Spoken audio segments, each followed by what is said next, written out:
Hello, Internet. It's Friday morning, and we are live. And we're going to talk some real estate today. If you have questions, go ahead and post those in the chat. Let me go ahead and get set up and go ahead and put that on the screen. Post in chat, and let me get that disclaimer that says I have no idea what I'm talking about, and you shouldn't listen to me. There we go. All right, let's see. Disclaimer, this is not legal advice or professional advice. Seek professional counsel prior to taking any action. That's a good disclaimer. I'm proud of it. All right. And if you were here on this live stream last week, then you may have seen the subreddit that we created. So I'm going to go ahead and link that here as well. Join the ongoing conversation. Reddit.com/r/talk real estate. Super fun. Actually, let's go ahead and get that pulled up.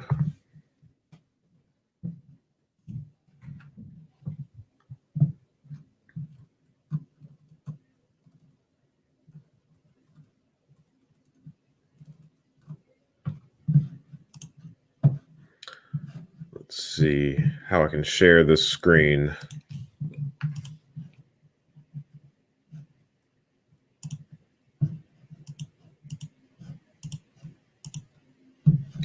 All right, so this is the Talk Real Estate subreddit where we hope to keep this conversation going so that this Q&A type format isn't just available on Friday mornings at 8 a.m. EST, Eastern Standard Time.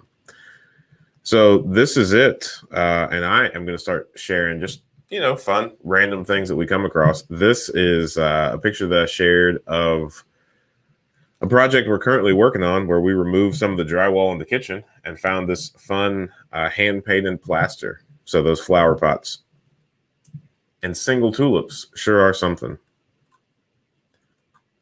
And then any kind of questions or whatnot that you have, you're more than welcome to post them here. And this is a good example, actually. Advice on financing is what someone shared, and he actually had some pretty good responses. We actually had a loan officer respond and someone that had some decent personal experience talking about commission-only jobs and also W-2 jobs and being bankable. All right, let's see what else.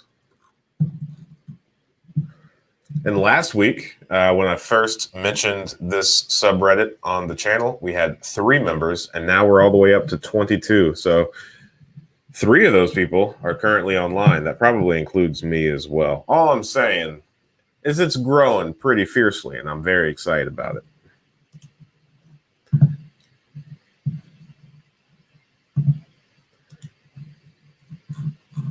There is also, let's see how I get back. I made a little thread about introductions, and we've had a few people introduce themselves. So feel free. Looking forward to hearing what market you're in, what your long-term, short-term goals are, what type of real estate you're interested in, and what you hope to get out of the subreddit. Because, one of the whole things about this YouTube channel is not looking to, appease the algorithm, so to speak. I'm not trying to make videos that are just, little tidbits of maybe questionable, actionable advice. I'm really looking forward to connecting with everybody, actually having a conversation and, making an impact on your life by helping you navigate through the real estate industry and figuring out exactly what to do, how to do it, when to do it, or any questions that you might arise, anything that you might run into. Good morning, Daniel. And you're already on this subreddit, so thanks for that.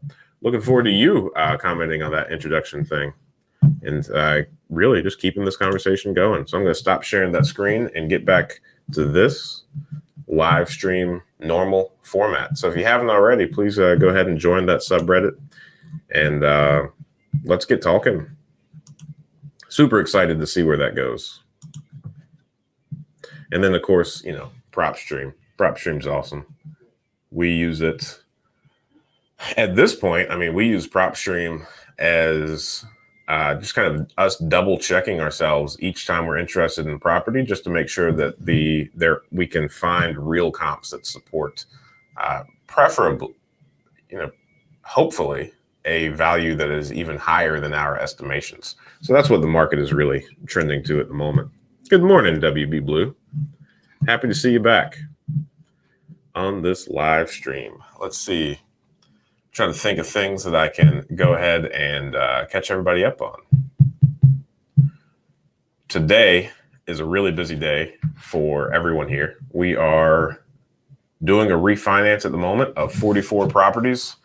And today we're going around and doing the appraisals. So we are, of those 44, I think we are going around with the appraiser to 41 of those, roughly, hopefully, if all goes well. But one of the issues that we have that becomes very evident and problematic in times like this is generally when we purchase properties that have residents already living there, most of the times we actually do not get a copy of the keys at closing. So maybe that's something that would be a good idea for us to ask for prior to closing moving forward. But, of these 44, 20 of these are ones that we purchased just recently in a package together. I think we purchased those earlier on in the year, and we never got keys from any of those. So I would say of these 41 that we're going to today, I think roughly we have keys to about 8 of those. So it's one of those things where it took an extraordinary amount of communication with the current residents to kind of schedule all of that. And if they're not going to be there, then either leaving the house unsecured in a manner or leaving a key in a hidden spot for us. So that's definitely an area that we need to improve on. But again, normally it's not a big deal.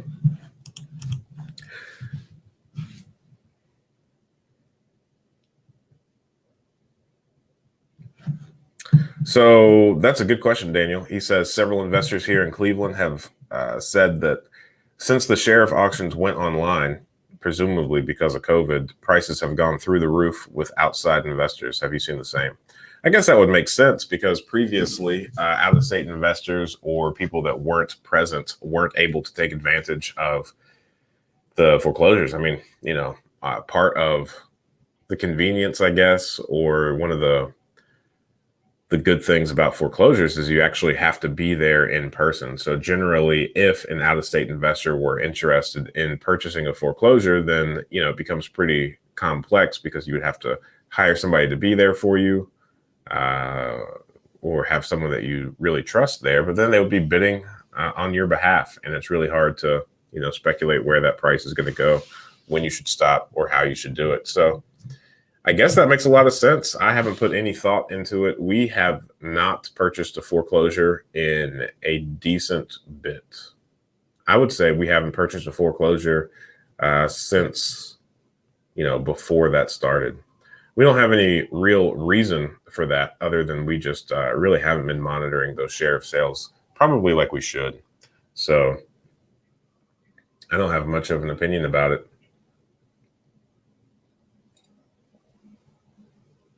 But I mean, it does make sense. I'm trying to think and remember any sort of conversations that I've had with other investors that have gone to these sheriff sales here locally, and I can't recall any. Good question, though. Really good question and really good points. Let's see.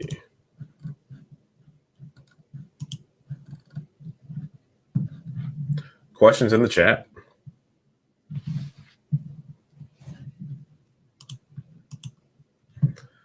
While we are waiting for a few people to ask some questions, let me just go ahead and run through some of these other banners that I have. Here's my email address. If you have any questions, more than happy to answer your emails. I am very slow at responding, but I will respond at some point. The mastermind that we do, seek-wisdom.com/join.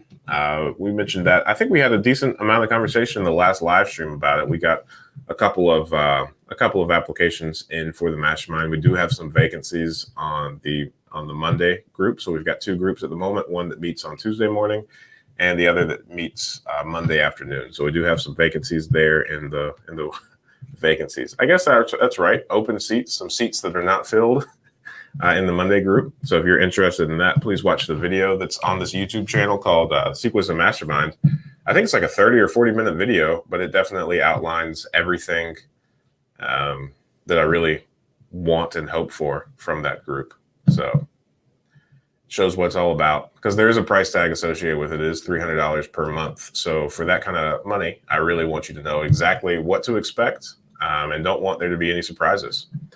So there's that. And then also the subreddit. So just formed this just to keep the conversation going and make for a better kind of live stream Q&A interaction experience. I'm a huge fan of YouTube. I really love making these videos and connecting with people from the YouTube thing, but the comments section of the videos is not the greatest place to have meaningful conversations. So I've just found that Reddit, and I know a lot of people have asked me like what other social media platforms they can connect with me on, and really there aren't any. I am not that big of a fan of other social media sites, or maybe any, honestly. But Reddit is definitely better suited to have like a meaningful, sometimes deep conversation. So any questions that you have that you actually want kind of long form answers to, definitely Reddit is the best platform to communicate with me on. That is here, reddit.com/r/talk real estate. And we should have a ton of fun there. First kid on the way in January, and I'm afraid I'm going to lose focus on the real estate goals with new expenses and time consumptions. Advice? Well, I've got 4 kids. They're all under 4. And yeah, we have not lost focus. Let's see here.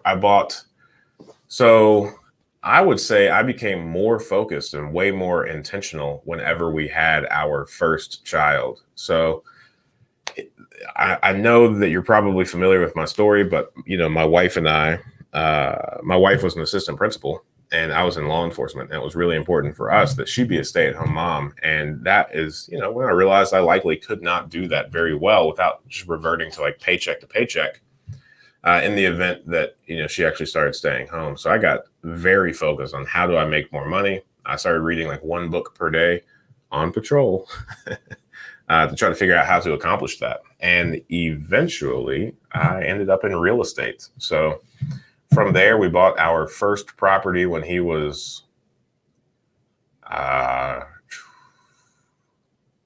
maybe 7 months old. That was a duplex.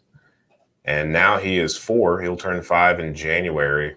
And we're closing in on like 140 doors. And I would just say, my wife, we have had kids in like a rapid fire type format. It's pretty unusual, but at the same time, having 1 kid or having your first kid is definitely probably going to be a little bit of an adjustment, especially from like a time perspective. But, it's not going to like radically change your schedule. And it's definitely not like an insurmountable issue. And I would say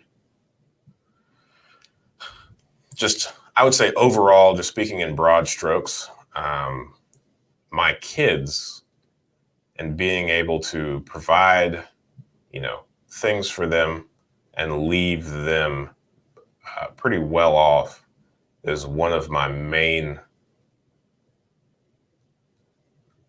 sources of motivation. So I think if you harness kind of that inner drive and kind of couple it with kids, it's probably a pretty powerful motivator. And then, a lot of kind of the restraints, I kind of view it through 2 lenses, right? Like I want to work significantly harder to be able to have more fun with them and leave them well off, right? but I also make sure that I don't work too hard because I definitely don't want to miss any time with them or any of those fun moments. So my brother and I have both realized that our business could be a lot larger and we could accomplish a lot more if we worked harder in different hours. But because family is kind of at the focus or the core of everything that we do, we make sure and we're really mindful that we don't overwork ourselves and consequently like miss time with our kids. So the schedule that we try really hard to keep is 7 a.m. to 3 p.m. And we just feel like that's a decent kind of time because, 3 until the kids go to sleep. That's a decent amount. And we're just able to be present. And if anything, like if either of our wives need anything throughout the day, we make sure to, take off and help them with that. So I would say, channeled appropriately, you should be able to be a lot more focused, especially on real estate. Introducing kids into the picture.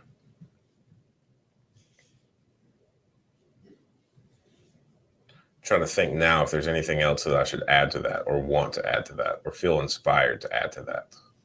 I don't think so. I think if I were to say anything else on that, I would be repeating what I've already said. Let me think. Another investor that I'm good friends with, he's got somewhere between 20 and 30 properties. He's about to have his first kid as well, probably in like 8-ish weeks, 9-ish weeks.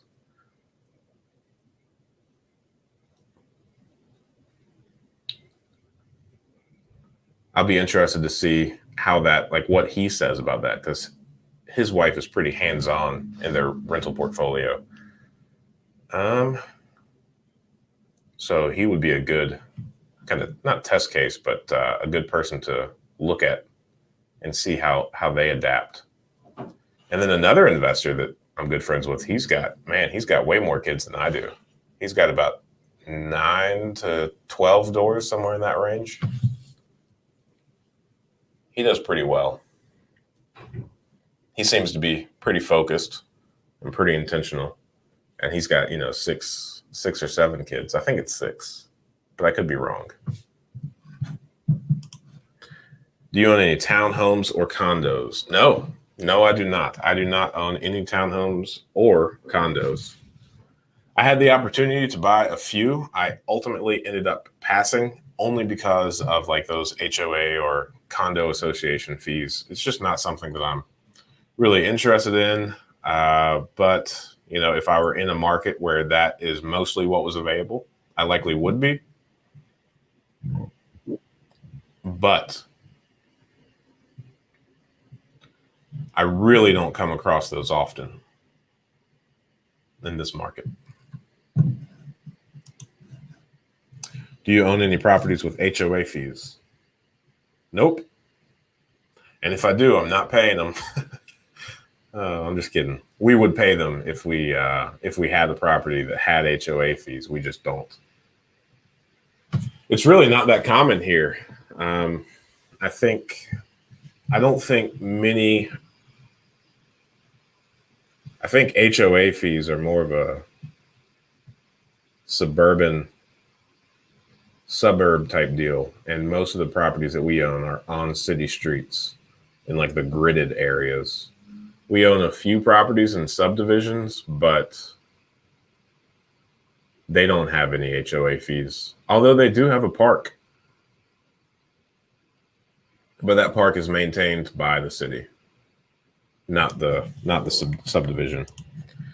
Do you have any investments in the stock market? Nope, I sure don't. One of the things that I really try and focus on is just having positive control over things. I recently ventured out of that mindset and got into crypto, and I'm really looking forward to taking all of the money from crypto and putting it back into real estate. Having positive control over where my money is and what my money is doing is very important to me. In stocks, if things go up or down, it's largely irrelevant to me. And, ultimately, if you are interested in putting in the time, then you can likely go out and make significantly more money with your own resources than if you were to put them into the stock market. Now, if you only work a W-2 job, or, only want to work on your business, and you don't have many or much desire to kind of go above and beyond, you want your free time to be your free time, you either want to be working or off, and then you want to retire on the money that you've saved, stock markets are probably a really good option for you. And in saying all of that, just because the internet is the internet, full of many different opinions, everybody's personal situation is different. And if you are interested in stocks, then don't want to keep you from doing that. I just prefer not to.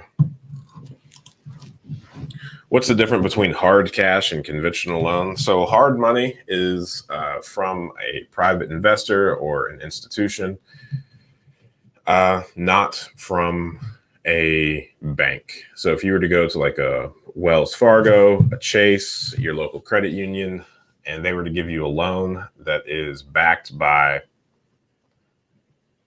a property, and the amortization terms is somewhere between like 20 or 30 years, likely that is a conventional loan. If you are working with a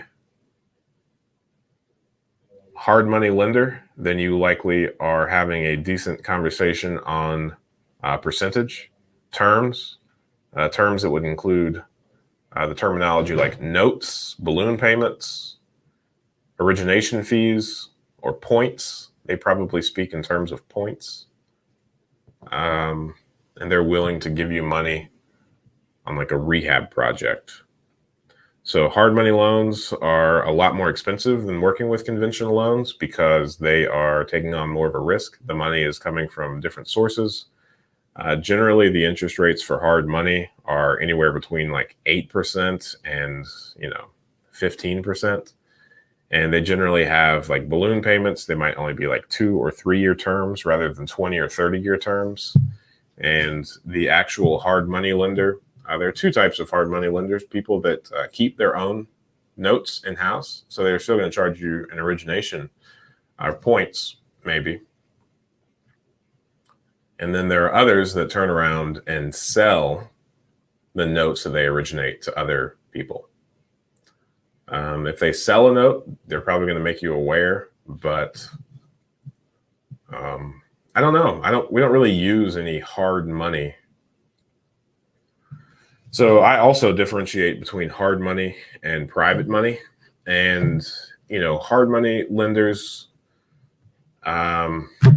they might consider themselves good at raising money. So they might be familiar with like the rules of like self-directed IRAs, or how people can utilize their retirement funds to invest with them, secured by real estate. And a hard money lender might act sort of like a private money broker, where, let's say they raise $1 million across a few people from their retirement accounts. And then they know some people that like doing flips or rehabs that are in need of money. So the hard money lender would say, hey, if you are purchasing a property, like, let me look at the property, and I might give you or help facilitate a loan between this $1 million that I've raised, or that, people trust me with, and I'll give it to you for, X number of percent plus the origination fee. So let's say it's a $100,000 loan.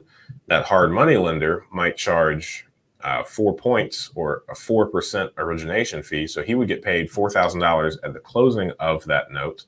So that's where he makes his money. And then on some occasions, especially if he is the one that is facilitating that note and servicing it, then he might, let's say the interest rate is 12%. He might give the investor 10% and keep like a 2% per month fee on any of the payments. And that's just because, he's paying himself for making sure that you pay timely, and just keeping all the paperwork and facilitating any conversation that may come up. Whereas private money, like a lot of our investors, are friends and families. Now it's all secured by first position mortgages, but we do not pay any origination points because we were in fact the ones that kind of sourced those funds. Like we are the ones that have those relationships with the people that have the money that they want to lend on like secured real estate. So that's kind of how I would differentiate between private money and hard money. If I had a great deal, all of my private investors did not want to, help me take down the deal, there is a possibility that I approach a hard money lender to help get access to private capital. But so far, I have reached out to several hard money lenders when I had a good deal on the table, but just through networking and kind of hard work, I've been able to muster up the money necessary from a private lender, not a hard money lender. Subtle, but different. Because 4-point origination, that's a lot. So every $100,000, you're paying $4,000 just to, facilitate the loan. That adds up pretty quickly, and that could skew your numbers pretty well. My goal is to buy properties. I work from home, so I've been trying to earn in that avenue. I could get a bank loan, but those usually come with interest. And religiously, you can't use it, cannot use it.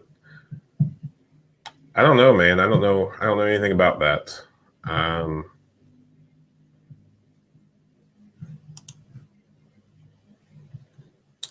So that's really up to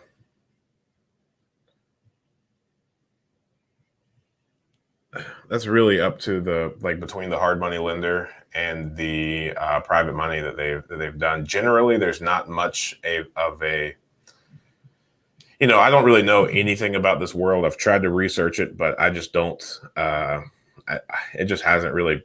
I haven't really needed it. I know there are performing notes and non-performing notes. I know most of the people that like buying non-performing notes like to do so because you're able to buy them at a discount because they're not paying. So a non-performing note would be somebody that owes a lender a certain amount of money and just hasn't made those payments for the past couple of months.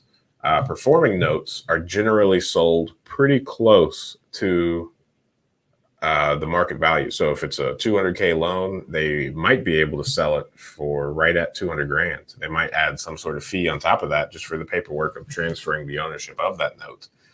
But from my understanding, performing notes are pretty well at face value for whatever the note is. I would be interested to learn more about this, man. I'm not familiar with any religions that forbid the use of interest. And if that is the case, then I would say the most people in real estate would not be able to take any loans. So you might have to, if that's what your religion says, then I imagine you would have to do everything in cash. So you might get your first property after you save up the full amount of it. Because I don't know of anyone that would lend money without interest. But hey, maybe that's something that you could figure out and have like a niche market for all the other people in your religion to lend you money with no interest. But then what would the upside be to them? And how would you be able to make it worth their while without charging interest? I guess you could give them equity. So you would retain a much smaller percentage of the deal, and you would just be the one that actually does all the work. So in that instance, maybe you could find somebody at whatever religious gathering that has an excessive amount of money but doesn't want to do any additional work. And then you could pitch them the idea of, hey, there's this rental property. It is X number of dollars. It produces, this much money per month in rent. I will do all of the work associated with it in exchange for 10% ownership. That wouldn't have any interest associated with it, just a split of the percentage of the profits. It's very unique.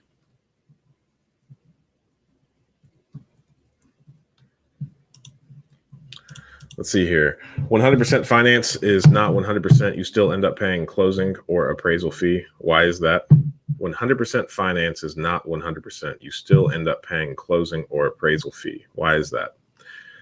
Well, the closing costs have everything to do with the title company, and the title company has to make money.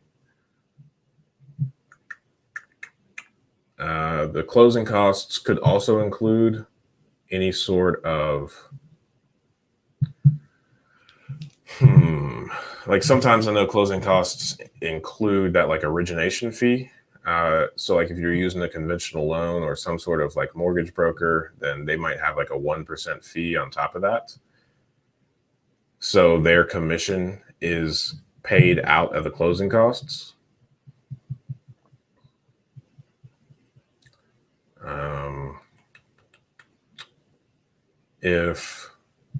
And like the appraisers, that's another third party deal.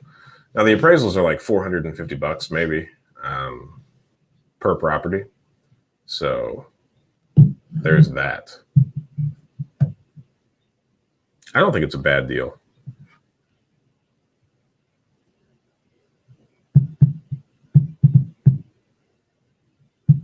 I'm trying to think of other things. I don't really know what you mean by the 100% finance part. It's not actually 100% finance.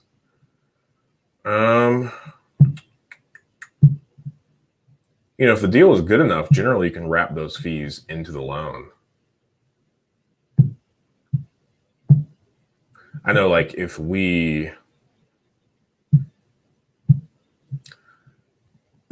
you're referring to like the videos that I've done where I say like we're buying a property for 30 grand, but we raised 50 against it for the rehab costs or whatnot. So the loan would be for 50 grand. And on the HUD, you would see that we paid $30,000 for the property. And then you would see like an excess cash to close is the name of it. And that would be like 20 grand. And then it would be like, less all the closing costs. So on those videos, if I said, we walked away with 20 grand, then I think realistically it would probably be like 18,800. If it's a cash close, the closing fees are pretty minimal. It's just like title insurance costs. And the appraisal. If it's a cash, there's not going to be an appraisal. So it's just the title costs, the recording fees, title insurance. We do purchase title insurance on each of our properties. So there is that. Let's see here. How much? I can give you a private loan.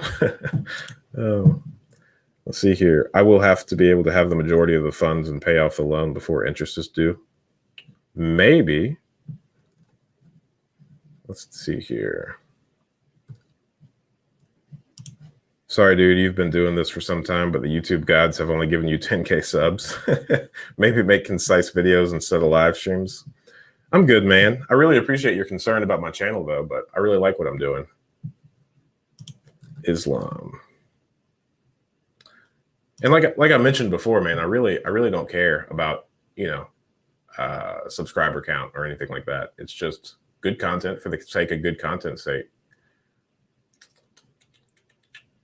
And yeah, but hey, man, thanks for making like a monthly appearance and being disappointed on my behalf at the lack of growth of the YouTube channel. But I mean, hey, I also think it's grown pretty well, so I've got no complaints. How to reduce closing costs? Islam. That's interesting, man. I know a few people that are real estate investors, and they are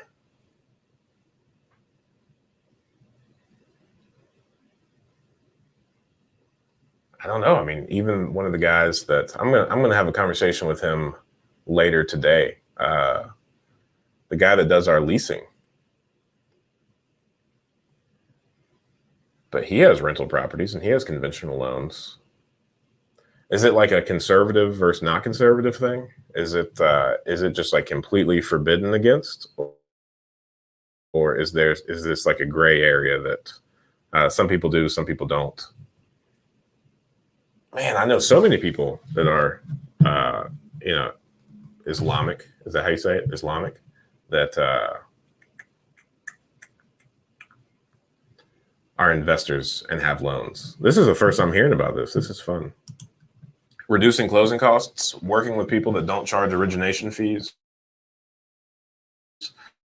not buying title insurance. I mean, I don't think closing costs is not really like a one broad, like generic thing. It's made up of a lot of different people getting paid at the time of closing for services that they rendered to help facilitate that closing. So appraisers, inspectors are generally paid outside the HUD. And then generally the lender is the one that's going to be able to sway that position the most. Some lenders give people credit for closing, which really just means that they cut out their own commission and pay some of the costs on your behalf just to help you go through with the deal. But yeah, closing costs are sneaky. And I think reducing them just comes down to making sure that you're not overpaying for any of the items that make up those closing costs. But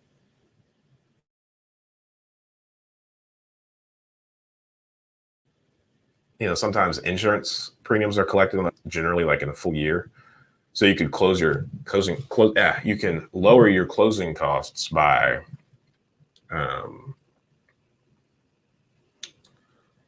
let's see here. Like if you don't escrow things, not escrowing. I mean, it's all individual. It's all just looking at it and figuring out, does this actually have to be on the HUD or not? And then if your lender is charging you some crazy origination fees, that would be worthwhile to look at too. What question? How to reduce closing costs? I think that's the one that I skipped. Yeah, I think so. I think it's just because I saw Umi's name. I really wanted to finish that. Thanks, man. I appreciate it. FDA has 100% finance, but I would need to pay closing or appraisal fee, which is not bad. No, I mean, 100% finance is really solid, especially if it's on a 30-year fixed from the government. That is very solid. The only thing that you'd want to be careful of is if you take on 100%, I mean, just take a look at the amortization schedule before signing that. And the only downside to long-term fixed loans that are 100% financed is if you have any plans to sell it, or if your life's circumstances may change.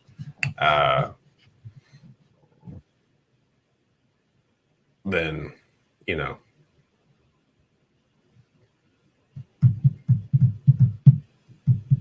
might have a tough time selling it. You might be upside down, like you're most exposed. The smaller the amount of equity you have in a property, the more affected you are by any sort of market fluctuations or anything else that could affect price. So I would just be careful if you are going to do a 100% fixed long-term loan. Then just make sure that you're down to own that property for a while. Which, if you are planning to keep it as a rental, and if you can take on that 100% loan and rent it out and still be cash flow positive, then that's fantastic. That's like ideal scenario. That's exactly where you want to be. The least amount of money that you can have out of pocket, the longest loan you could possibly get, and the most amount of cash flow. Those are the things that really make they really magnify the benefit of financing. No, it is completely forbidden. There are times where it cannot be avoided, but as a Muslim, we should stay clear from it. That's really interesting. You can make money on interest, but the majority of people tend to be trapped by it. Mortgages, private loans, school loans, payday loans, school loans, private loans, mortgages. I suppose. I don't know, man. I mean, I've never heard of that. That's really interesting. I'm looking forward to having a couple of conversations about that. But yeah, that's interesting. I hear that you close faster with hard cash versus conventional. Is that true? Probably. I mean, hard money is a lot more forward. It's a lot more direct. There are a lot fewer loopholes. conventional loans, they have their full underwriting process. Generally, like whenever you work with a hard money lender, they can do all the underwriting themselves or in-house. With banks or conventional loans, the underwriting process is different departments. They want to verify, all like the income and whatnot. And they have to review all of your files. And, if on the conventional loans, man, some of these closings take like 30, 45 minutes to go through like these 100+ page closing documents that are all for like the conventional loan. Where if you close with like a hard money lender, it's generally, I don't know, most of our closings with the private money, there's about 10 to 15 pages of paperwork, maybe. No, that's not true. If you consider like the multiple page documents, like the promissory notes and the HUDs, those are multiple pages. Definitely like less than 25 pages though, for sure. So yeah, with private money or hard money, there are a lot fewer places involved or people involved. And it's generally an individual, not some massive institution that has multiple departments and a lot of different checks and balances. So I know a lot of the conventional loans, a lot of the conventional loans, like if Wells Fargo or Chase or any of the banks that you commonly hear of, once they close the loan with you, they generally resell it to the government via Fannie or Freddie. And if they resell it to Fannie or Freddie, then it has to be like this perfect cookie cutter thing. They have to have all of their ducks in a row. So a lot of the delay and a lot of the underwriting is done specifically so that the loan could get resold to Fannie or Freddie as quickly as possible with as few hurdles or obstacles as possible. And that's why they're real sticklers on making sure that everything is right. Because, once the bank collects all their information and closes the loan, they can either sell it or not sell it. And obviously, the more loans that they're holding in their portfolio, that really limits their growth. Well, that's really cool. I am happy to have answered all these questions so far. If you have any other questions, feel free to post that in the chat and get these things. Oh, that Seek Wisdom thing's been rolling instead of my disclaimer. Man, oh man.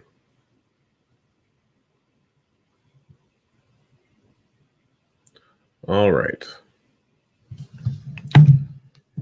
9 people in the chat, 43 minutes into it. Super thankful for each and every one of you guys, regardless of what my main man, Ash, has to say. Oh, I do appreciate the concern, though, man. It's the whole thing about YouTube that I'm kind of consciously not playing with. There are tons of different strategies to grow a channel very quickly, but they all pertain to making particular videos that match what people type into. Because at the end of the day, YouTube is like a search engine. And I made a lot of those videos, but ultimately, like chasing that to try to get the exposure, I started making videos that I knew I had less knowledge of. I didn't really know. And it wasn't my main focus. And, the more you try to talk about things that are outside your wheelhouse, the less actionable they become, the less beneficial. And if you notice, a lot of these rascals on YouTube that are growing very quickly they all make the same video. So, hey, I am very happy with significantly fewer followers that are more so aligned with what it is that I'm trying to build. I don't want people just for the sake of having people. Really looking to make good connections with the people that are interested in the single family homes, that are creating generational wealth. And hey, I would take one great relationship over 1,000, associates any day of the week. Good morning. Haven't heard about your app lately. How's that coming? It is finished. It is finished. So I had to create the privacy policy, which took me a very long time to do. And now it is done. So I have sent that over to the guy that created the app. And the next step, really, I'm just waiting on him to make that thing live. But because it took me like 2, maybe 3, maybe 4 weeks to actually create that privacy policy, then I decided that I am not going to push him if it takes him 2, 3, or 4 weeks to do that. Because one of my big pet peeves is when people request information from me immediately. However, when I request information from them, it takes them 2, 3, or 4 weeks to get back to me. So I don't duplicate that. I'm just gonna let it take its course. But whenever it is launched, I'm still very excited about it. I have been using it myself for analyzing the properties, and I'm pretty well pleased with it. Like I've mentioned on multiple occasions, I really just took like the 2 apps that I use the most and kind of combined them into one. So I'm pretty excited about it, and I use it. And it's just one app instead of 2. So it's not reinventing the wheel. It's just a loan calculator, and then like an actual like monthly cash flow calculator where you can put in all your costs on either a monthly or annual basis, and make sure that the property that you're about to purchase actually does in fact cash flow, because that is important, believe it or not. And then there's also a button that you can click that shows you an amortization schedule. Because whenever I needed an amortization schedule, it would be a third app that I would need to use, or actually go into a website. And then another super cool thing about the app that I can't do in the others is just save them. I know there are some apps out there that allow you to save the deals and make really pretty reports. This is not that. This is just a very rudimentary, basic loan calculator and rental calculator that you're able to save things to. No real bells and whistles, just pure value. Oh yeah, I'm really excited about that. It is a great morning. It is a great morning. How do you figure out what insurance to use on your property and the value of it? Eesh. That's a really loaded question that ultimately, like most other things, really comes down to personal preference. So I've done some videos about insurance that I would recommend you watch that really kind of in a lot greater detail than I would be able to achieve here, lay out all of that information. But I would say for the most part,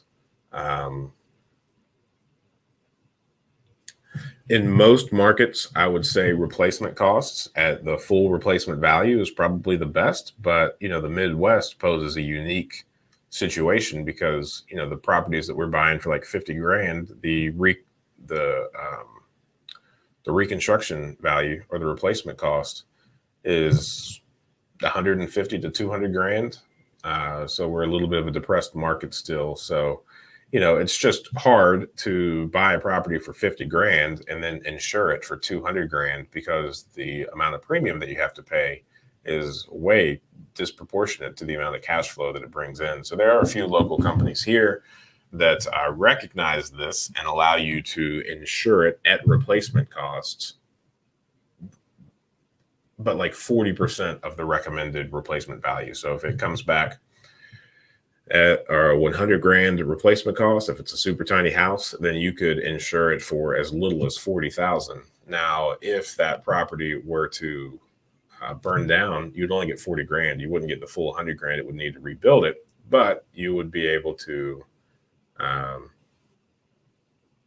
demo it, clean up the lot, and just kind of move on and go buy a property of equal or similar value in a different spot. But it is beneficial because when you insure things at replacement cost, you're kind of covering the biggest exposure, which is your partial losses. So in the event that a kitchen fire occurred and it cost $15,000 to replace everything, then $15,000 is what that 40% replacement cost value policy would pay out. What is the tax bracket? Owning your rental versus having loan? I don't think the tax bracket has anything to do with, I don't know the answer to that question, quite honestly. Is my disclaimer rolling? Yeah. Can't wait to use your app. Thanks, man. I can't wait for you to use it. And in typical like app fashion, it is free. And just because of, my stances on things and the all-seeing eye that is big tech and or big brother, however you want to look at it, this app, not only is it free, it never asks for any personal information. So you can save things. Now, if you were like lose your phone or get a new phone, I don't think it would transfer unless you directly download or, do that manually.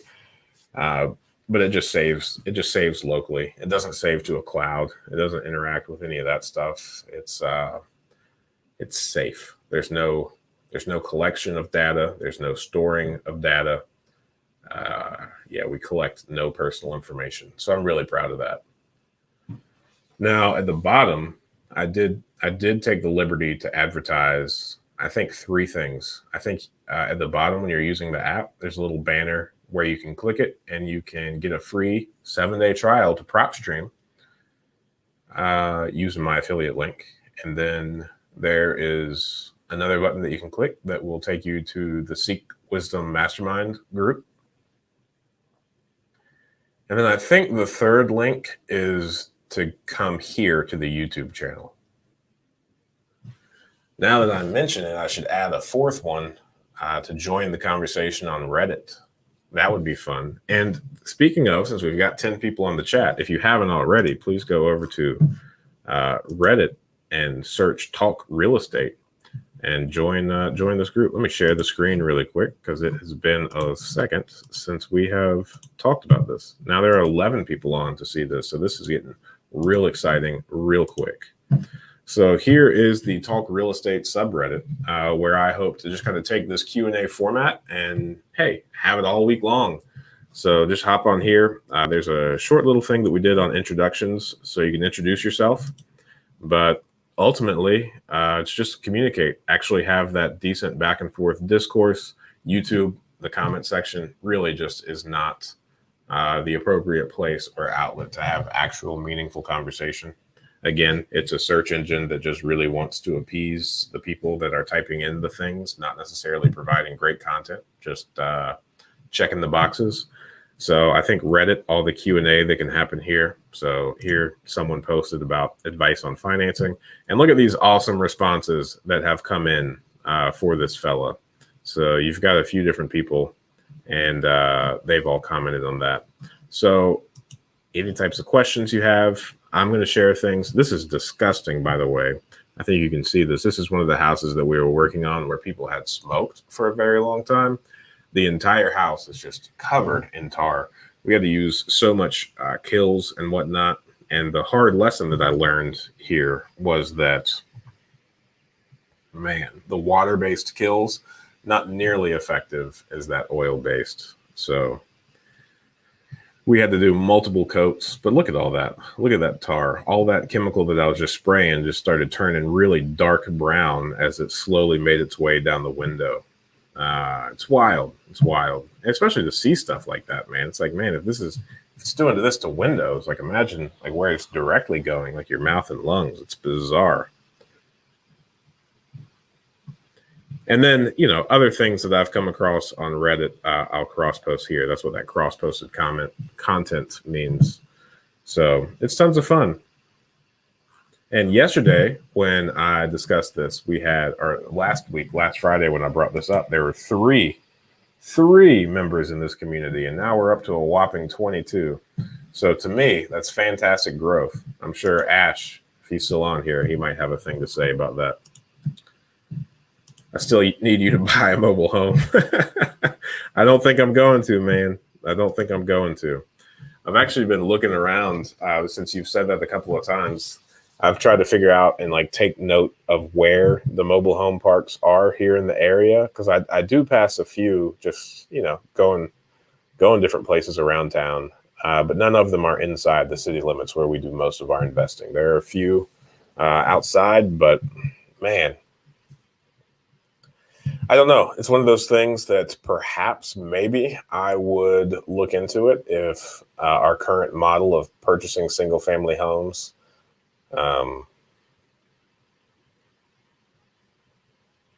if the prices continue to increase, or the deals dry up for whatever reason, that might be a good shot. But I mean, currently we've got such a good thing going for us, in my opinion, that there's really no need to change it.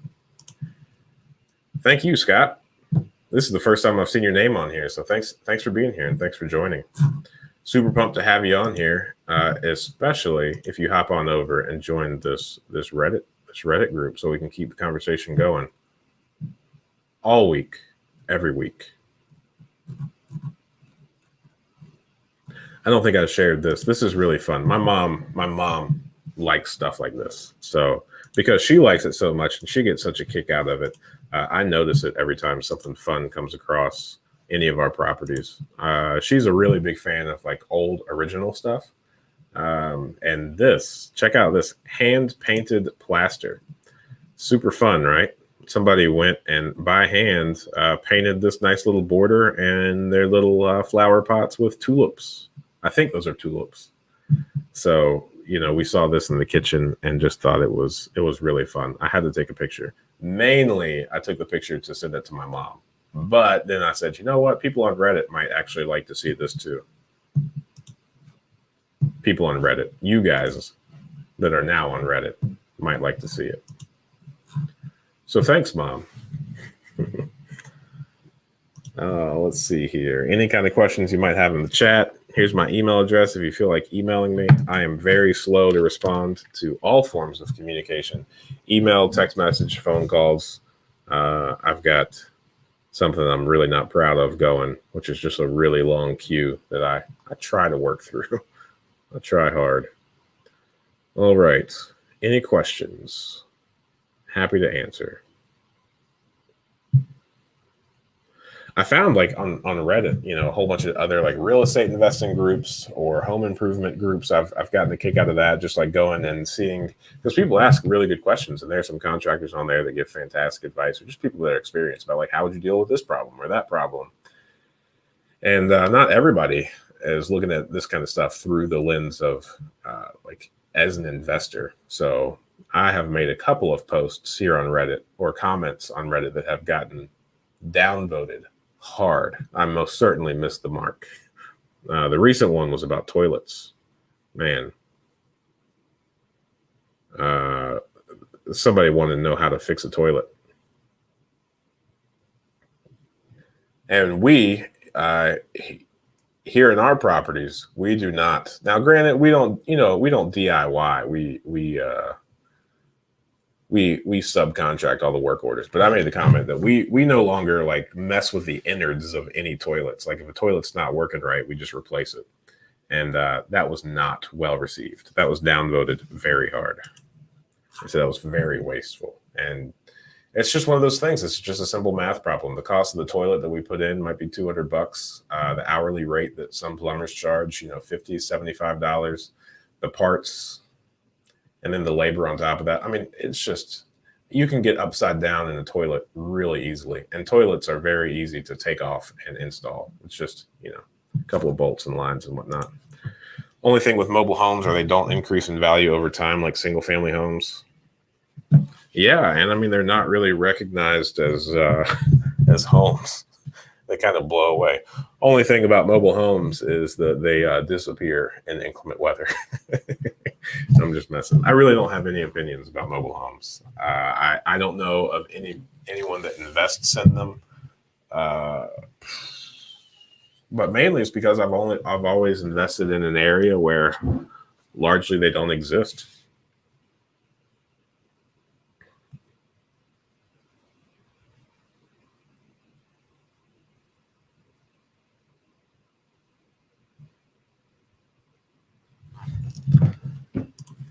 All right. Yeah, thanks. Let's see here. Questions in the chat. I got my disclaimer rolling. We're good to go. Just because I haven't probably hit on it enough yet, here's the link to join the subreddit where we can have tons of fun talking. Because since I'm bad at returning emails, hey, maybe I'll be better at responding to things on this subreddit. Got a disclaimer. Post any questions in chat. Let's see. Any other questions? Feel free to post them, and then I'll answer them.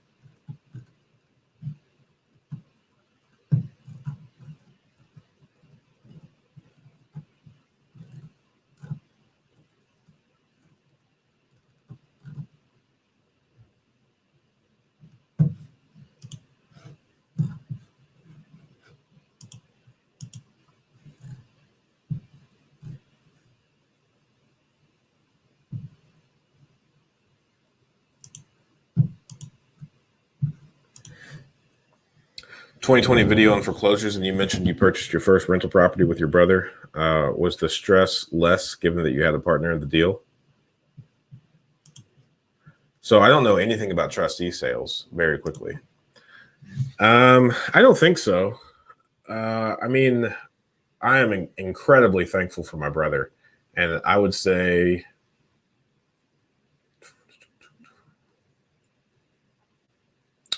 so. If we're being very technical, then my wife and I purchased our first property, that duplex, and around the same time, within a couple of months of each other, I don't remember who bought the property first, but my brother bought a rental property down in Jacksonville. And at that time, we were just two individuals buying rental properties. And then I bought another one up here shortly thereafter. And then it wasn't until like the fourth or fifth property where I finally convinced my brother to become business partners in this and really focus on this together. And my brother and I are very close. Definitely closer than best friend type relationship we have. So it's also really fun because it's not like, we're mirror images of each other.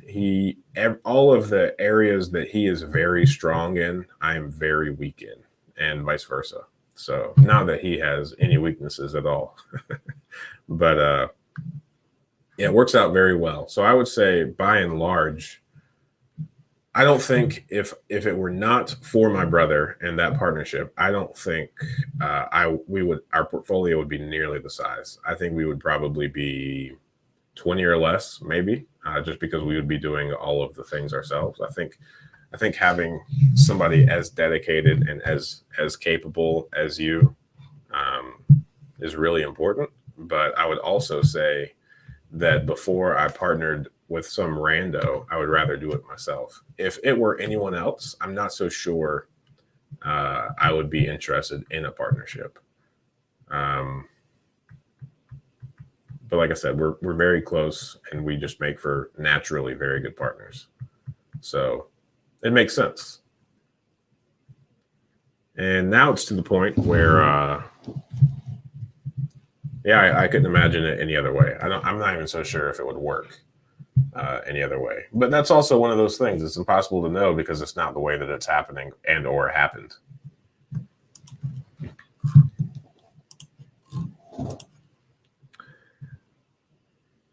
Tech Parasite. That's an interesting name.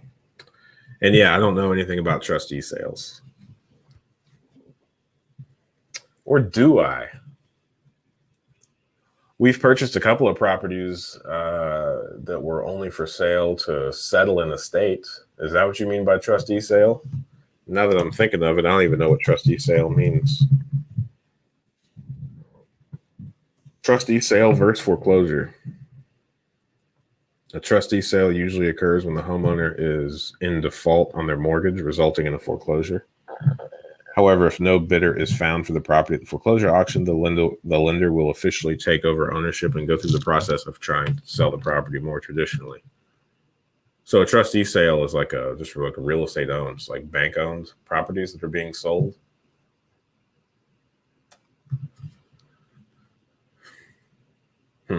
Well, yeah, I mean, I would definitely recommend buying properties from banks. Generally, they are. They're pretty rigid because they're not in the business of like owning properties, and they know exactly what their loan amount is for, and they try really hard to break even. So they're not the easiest to negotiate with, but we've purchased a lot of properties from banks, and it's gone pretty well. Hey, Tolu, do you ever think of diversification? Every day. That's why we own so many different homes. Uh, my brother and I are kind of in agreement that a diversified portfolio is made up of a lot of different single family homes. So I think if you were to sit down and have a really long conversation and start bringing in like asset classes, uh, diversify inside of like different industries and stuff like that, we're just not really interested in getting into any other industry or really doing anything else. We really like the single family homes. And then from the perspective of the one that we are kind of sort of down to diversify in, which is going to come later on our agenda, is like just geographically speaking, we would like to diversify into different regions, but that is going to be way down the road. Other than that, we're really happy. We kind of consider all of these to be individual assets and different. Right or wrong? Nope. Nope. Real estate is our bread and butter.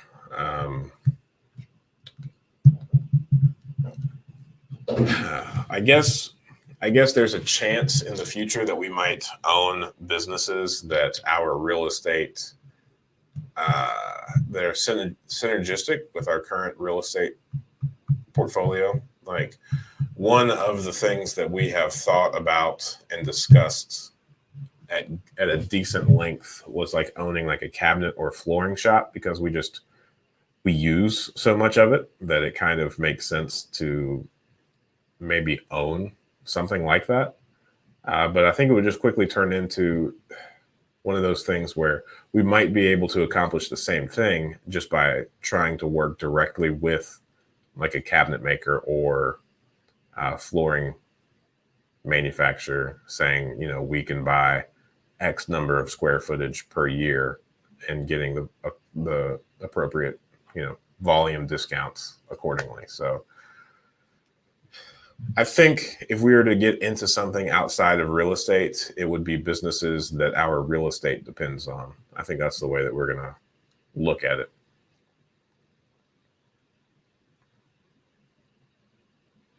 Some people might call that vertical integration, maybe. I think if you're to put this into like a textbook term, maybe that's what it's called. But it makes sense. I mean, we don't want to dilute our focus or like where we put our energy. I've been, some of the early books that I read, Good to Great, their like hedgehog concept that they talk about. I think like, what are you passionate about? What makes the most profit? And what passion, profit, and skill, maybe something you're actually good at. That's single family homes for us. And then by Gary Keller, The One Thing. Just getting one thing right before we move on to something else. I think that's top of mind for us, because there are a lot of times where we just feel too stretched thin, and we don't want to add the complexity of different businesses there. And then again, like as I mentioned earlier, it's really important for us that all of our investments we have positive control over. So if we were to do anything like stocks or anything else, then we would be relinquishing a decent amount of control, for better or worse. That's just where our head's at.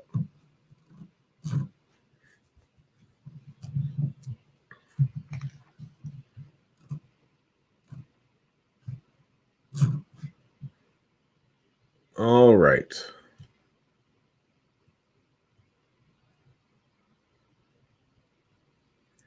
Any other questions?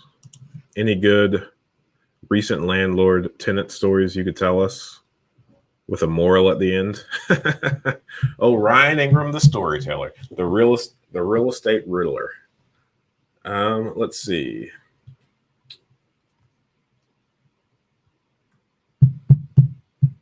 with a moral at the end.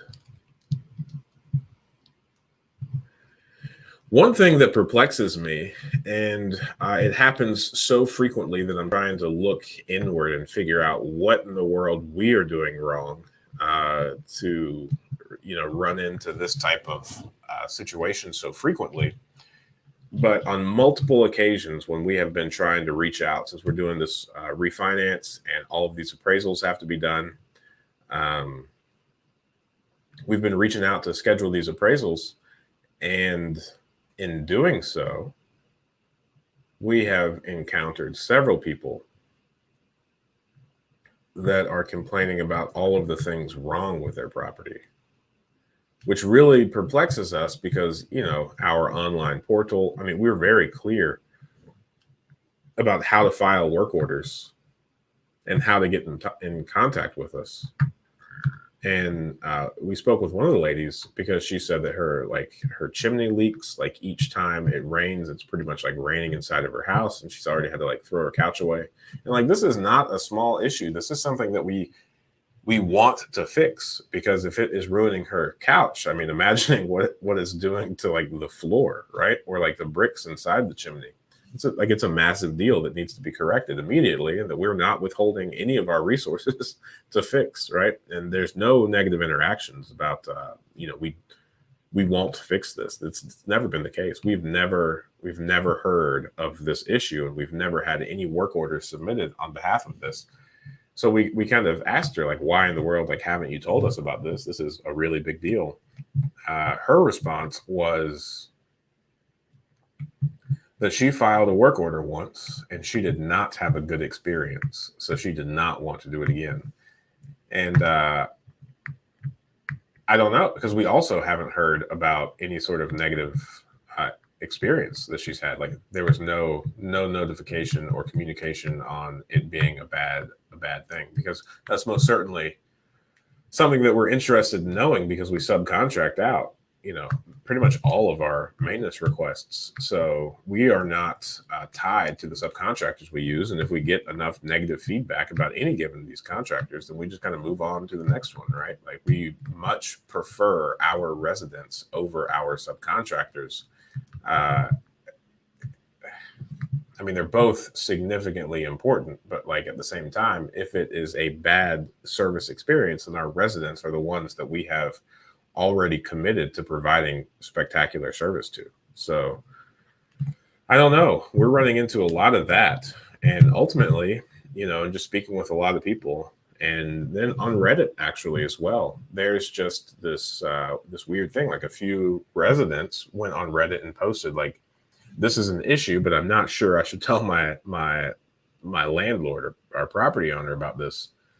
And, so all of those I've come across, I've just said, most certainly tell them, like, this is worthwhile of them knowing about. So I don't know what we could do to get people to tell us more regularly, but man, I definitely let people know at all the interactions that I have that we are interested in owning all of these properties for the next several decades. We want to keep them in tip-top shape. Like, we are not about deferred maintenance. We don't want anything to go wrong with these properties, really. So that's one of the things that is a recent story that we're attempting to fix. Again, just brought about by the appraisals. So we actually just onboarded with a company called Rent Check, which I'm going to do a video about in short order once we actually successfully do a couple of these, because I'm really interested at seeing how it's received by the residents and how easy it is to work with on our side. But ultimately, Rent Check is like an automated app that the property owner, the property manager, whatever you want to call it, they can kind of automate how frequently people get push notifications to complete inspections on their own property. So it's an app. It does that thing that plenty of other apps do, where it doesn't allow you to upload a picture. It like forces you to take a picture inside of that app. That way you can't like upload old photos or kind of work around it. And then it just gives you like a list of things that you need to like take pictures of, and you need to like grade its performance. Like, the first one is the front door. Like, take a picture of the front door. How would you rate its condition? good, fair, or poor. And if it's fair or poor, they make you type out why. So that's really important. So I'm hoping to start doing like quarterly inspections just to kind of keep that line of communication open. So that if anything is wrong with the property, we can fix it. Because again, our end goal is to own these for multiple decades and keep them in good order. So the last thing that the resident wants is to not get their security deposit back. And the last thing that we want is for them to move out and our property be torn up. And I think regular inspections or a way to like automate that is probably one of the better things that we can do, because in a perfect world we would be able to physically inspect all of the properties, but at any given scale that just becomes like a real burden on like the manpower bandwidth. So that's something that I'm working on. Long story short. Thanks, 3D Atom. Dapper D, are you invested in any cryptos? If not, why? Yes, I am, but I'm not necessarily happy about it. It violates one of the rules. It's doing fine now, but I'm very much so looking forward to putting it back into real estate. Just a matter of time. After how many properties would it make sense to create an LLC? That's a personal preference question, man. It's really up to you. I would say talk with an attorney, talk with a CPA, talk with your lenders if you have a relationship with any of the lenders, and figure out what the best thing to do is. I mean, it can be done anyway. I think there are pros and cons to all the different ways that you can have it set up. I've got on the insurance front, I've got some clients that have like 40 or 50 properties and they're all owned in their personal name. And then I've got, another client that has several hundred homes and they're all in one LLC. So, and then I've got another client, and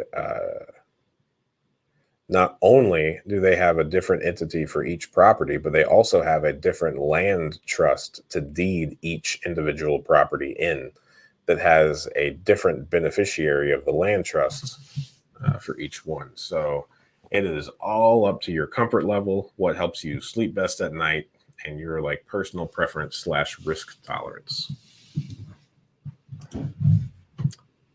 Yeah, man. This is one of my favorite things to do. I'm very appreciative of this format, interacting with everyone, and just getting able to answer questions. And also, Ryan Baker, since it's your first time in a while, check out this sweet subreddit group that we created so that we could keep the conversation going, all week long.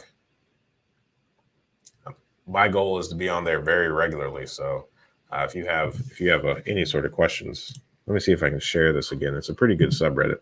We started the morning with 22 members, and let's see. We're still at 22 members. That's okay, though. We're going places at some point. Let's see. Last week is when I kind of started it. We had three people on. Now we have 22. So I still like to classify that as explosive growth. But I'm very excited about the subreddit. This is a picture that I shared of like some hand-painted plaster that was behind the drywall at one of our properties.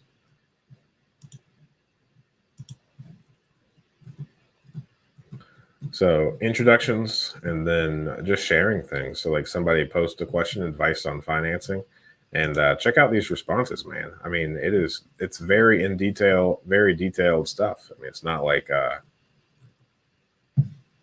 your typical interactions or whatever. So I'm really looking forward to growing that and getting this conversation to continue very well. Thanks, man. Ryan's Nuggets of Wisdom. Almost sounds like a good, oh no, that shouldn't be on any food menu ever. I think we were talking about Ryan's Steakhouse this morning. Somebody tried to say that Ryan's Steakhouse was worse than Golden Corral. And I mean, I just think on the hierarchy of bad buffets, Golden Corral is and will always be number one on that list. I mean, sure, Ryan's was probably like a close second, but I mean, you have to leave room for what was it, Ponderosa, K&W. You can't just go willy nilly saying the buffets are worse than Golden Corral. It's great to see you're still sharing. I can't come to live shows, but I watch the recordings. Awesome, thanks, man. Yeah, it's been a while since I've seen you on here. Thanks for coming back out. And yeah, I plan on doing this every single Friday in perpetuity. So I get tons of joy from this, and it's one of those things where, like I've mentioned a couple of times, I'm really bad at responding to emails, and I really want to connect and actually answer people's questions that actually then in turn they can go and act on and start building their own portfolio rather than just being like another 10-minute video that's not all that helpful, that kind of sort of answers your question, but not really. So I prefer this format over just kind of, creating videos, throwing them at the wall, seeing if they stick. But yeah. Thanks for watching the recordings, and feel free to join the subreddit and keep the conversation going. So any question that you might have or any real estate topic that you come across that you just want to talk about to other people that are also focused on building generational wealth and acquiring a small real estate investment portfolio. Good conversation all around. I'm holding my cryptos long-term, 5+ year. It doesn't hurt to put a few $100 away and check on it frequently. Thanks for your Friday lives. Don't stop. I sure won't, man. I sure won't. Regardless of what our main man Ash says. But hey, you got to appreciate the concern for the channel. I sure do appreciate it. There are a couple of channels that I got to know the people as they started, and it's true. I mean, their channels have grown much quicker than mine, but that's okay. Not a competition. I tell my 4-year-old that all the time because he's big into I can jump faster or jump higher, run faster, and do everything better than everyone else right now. So I tell him several times a day, it's not a competition, man. It's not a competition. Let me refresh this. 22 members to, man, still 22 members. It's going to take a while to update, but I believe you, Ed. Thanks for joining. Yeah, I have tons of fun. So 16 people on the chat, an hour and 23 minutes into it. We are cruising. Let's see here. Post your questions in the chat. Our appraisals that we're doing at the moment are starting now at 9. So we've got some people working through that. And then we're also selling one of our 4 units, and the appraisal for that is also happening at the moment. So that's exciting. Every 4-year-old's in the competition. They sure are. They sure are. It's tons of fun, though. I mean, we've got 4 of them, and I like all of them a lot. I was in a good conversation with someone this week as well about just when you meet your first kid and you have your first kid, you think, I don't know how I could ever love another kid as much as I love this kid. But then you have another kid, and it takes away nothing of like no love from the first one. It just kind of multiplies itself. I mean, man, being a parent is so cool, and having kids is such a cool experience, and they're just so much fun. We're having, since we have 4 under 4, our oldest 2, they're really starting to show their personality and letting them out in full force. My 4-year-old and 3-year-old, and my 1.5 and 8-month-old, they are starting to kind of voice their own opinions. Well, not the 8-month-old.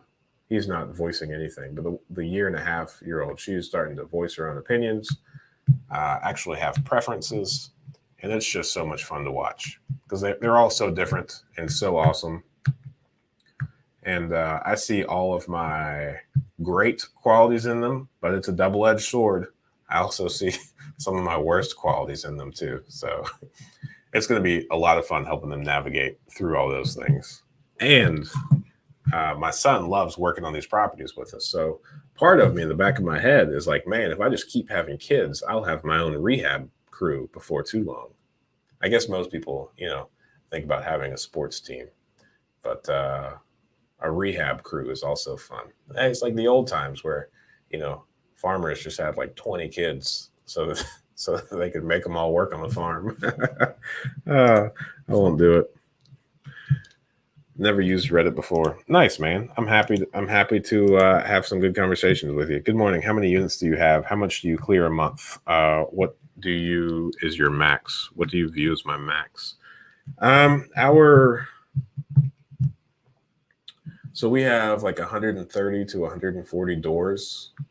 The gross monthly rent is right at like 106,000, 104, somewhere between 104 and 106,000. And what do I view as my max?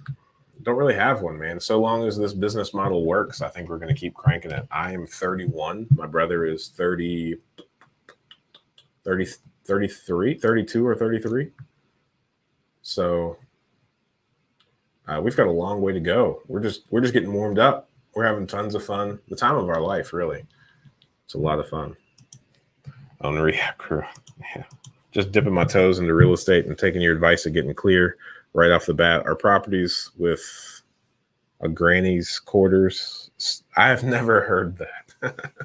Like a mother-in-law suit, granny's quarters. That's funny. Considered multifamily. Do you own any properties with one?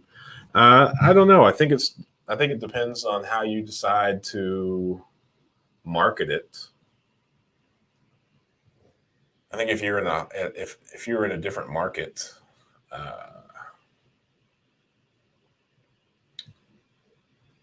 well, let me think about your first question first. Do we own any with those?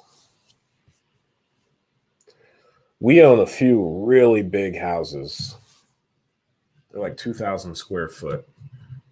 Of those big ones, no, there is no like distinctly separate living quarters. We own one of the larger homes that we have has like in a really big addition that was built on that has like its own laundry room, half bath, but it's not. Nah, and I think if you were to go out west, they would call them like additional dwelling units. We don't have any properties that have like a distinctly separate living area. We do have like a few basements that were outfitted to have like their own bathroom and kitchen like area. There's not appliances or really like a large number of cabinets on the wall. So I think a few of the basements could arguably be outfitted to be a granny's quarters. But no, I don't think. I think whether it's multifamily or not really depends on how it's zoned and how the auditor has it listed. So I would check into that. I own a $50,000 single family home. 100% that I plan to rent out. How do I leverage that to get our next rental property? I think if you go around to a couple of your local credit unions, I think one of the best things that you could do, I mean, there's two options here, and both of them get you to the exact same place, right? So the first thing that you could do is get a line of credit on the property. Now, not all banks are fans of doing this over top of investment properties. But if you look hard enough, you'll find one that's down to do it. And if you have a line of credit on your property that's free and clear, I mean, it follows the same rules, right? So 75% of 50 grand is a line of credit. On the line of credit, it's generally just as low of an interest rate as a 30-year fixed loan if you were to do a refinance on it. But you only pay on the interest as you are utilizing it. So it's kind of just like a secured credit card. So If you need to take $5,000 out to paint and floor a new place, then you could take $5,000 out of that line of credit. And on a monthly basis, you're not paying back any of the principal. It's just like interest only monthly payments while you have that money out there working for you. So people that do that would take that line of credit and use that either for down payments on new properties or to acquire and rehab additional properties.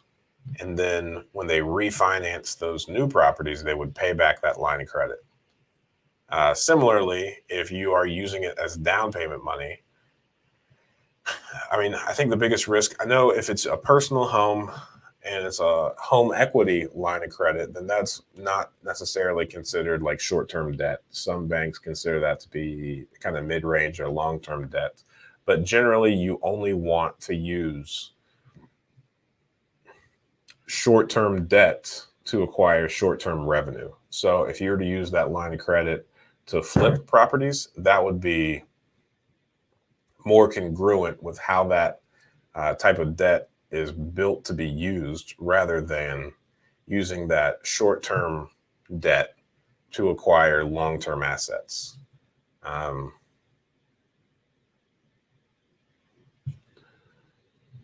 So I'm not as thrilled about using your line of credit as a down payment, but I am pretty thrilled with the idea that you can utilize that line of credit to acquire and rehab additional properties before you refinance them. So that would be the first option that I would think about. The second option that I would consider is just doing a cash out refinance. With that one, that would be like a 20 to 30 year fix, depending on whether you go residential or commercial on the loans. So if you go 30-year fixed, then, you've got the mortgage, and in theory, the renter that's currently in there is paying for that mortgage on a monthly basis, so long as you're still able to cash flow. It's not a taxable event, so you're not taxed on any money that you pull out because it is just, debt that you're going to have to pay back. So you can then go out and acquire additional properties from that. And in theory, you would be able to indefinitely repeat this process of purchasing a property, getting it up to speed, get it rented out, and refinance it, and recycle that money into an additional property. So like I said, two different options to get you to the exact same place. Most of the time, what we do is we just refinance, pull the cash out, and then go out and acquire more properties with that. We used to have some lines of credit over top of properties, but we have restructured those into like long-term debt.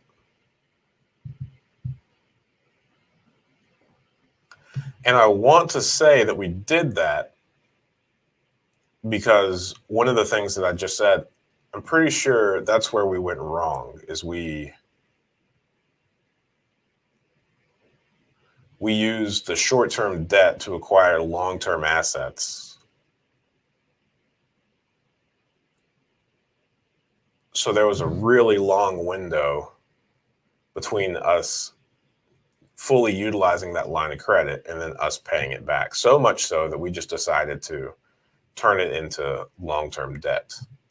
And we hired a business coach recently, and he gave us a lesson on the different types of debt. And you only use short-term debt for short-term revenues. Don't get me wrong. I mean, it wasn't bad. It was a good experience. The only caveat and the only risk there with utilizing short-term debt for long-term revenues is that on the commercial side, which is how we had this loan structured, they renew the lines of credit on an annual basis. So each 12 months, they decided as to if they were going to extend that line of credit with us for another year or if they were going to call it. So long-term debt is almost never called. Thank you, Scott. Dominic, welcome. Man, on fire. Last live I saw was with you and your brother. Glad I caught the live today. Thanks. Yeah, you asked a lot of awesome questions there. How did you go about finding a business coach? We have a couple of that we're pretty good friends with. We are part of like a network, a community called ISI. It's led by Aaron Walker. ISI stands for Iron Sharpens Iron, and there are a lot of sharp people in that group. And from there, we have two business coaches that we lean on pretty heavily that are that we trust a lot, that we have good personal relationships with, and we just get the feeling that they are truly vested in our success, and not that they're just trying to get us to pay them a lot of money for some advice that may or may not be helpful. So trust and the relationship, like everything else in life, is really important when it comes to having a business coach. We've hired a couple of them over the couple of years that we've been in business, and I would say that's what I've ultimately learned from hiring these, is that it's always best to work with somebody that really likes you and really wants to see your success. Now, when I say really likes you, I'm not saying, sugarcoat all of your faults and all the things that you're doing wrong. That would be unkind. But it's just truly vested in your success and really wants to see you succeed.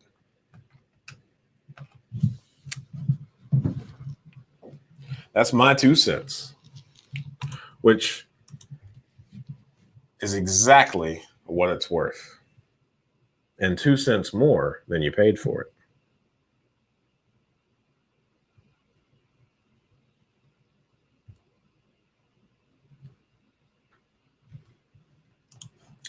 When should I create an LLC? Before my first investment property, or wait to build a portfolio? So personally, I created the LLC after I purchased my first property. I just took it in my personal name at first. So if you were to find this property on the auditor's website, you would see that it was purchased by Ryan Ingram. And then you would see that it was transferred to our LLC.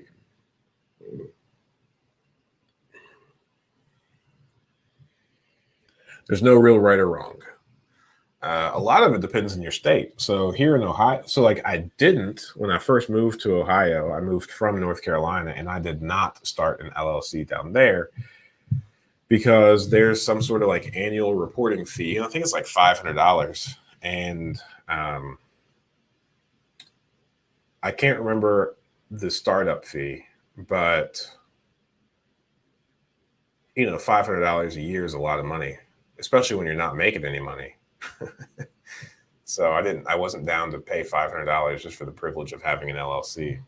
However, when I moved up here to Ohio and revisited the LLC, like regulations and whatnot, in Ohio, there's no annual reporting fee.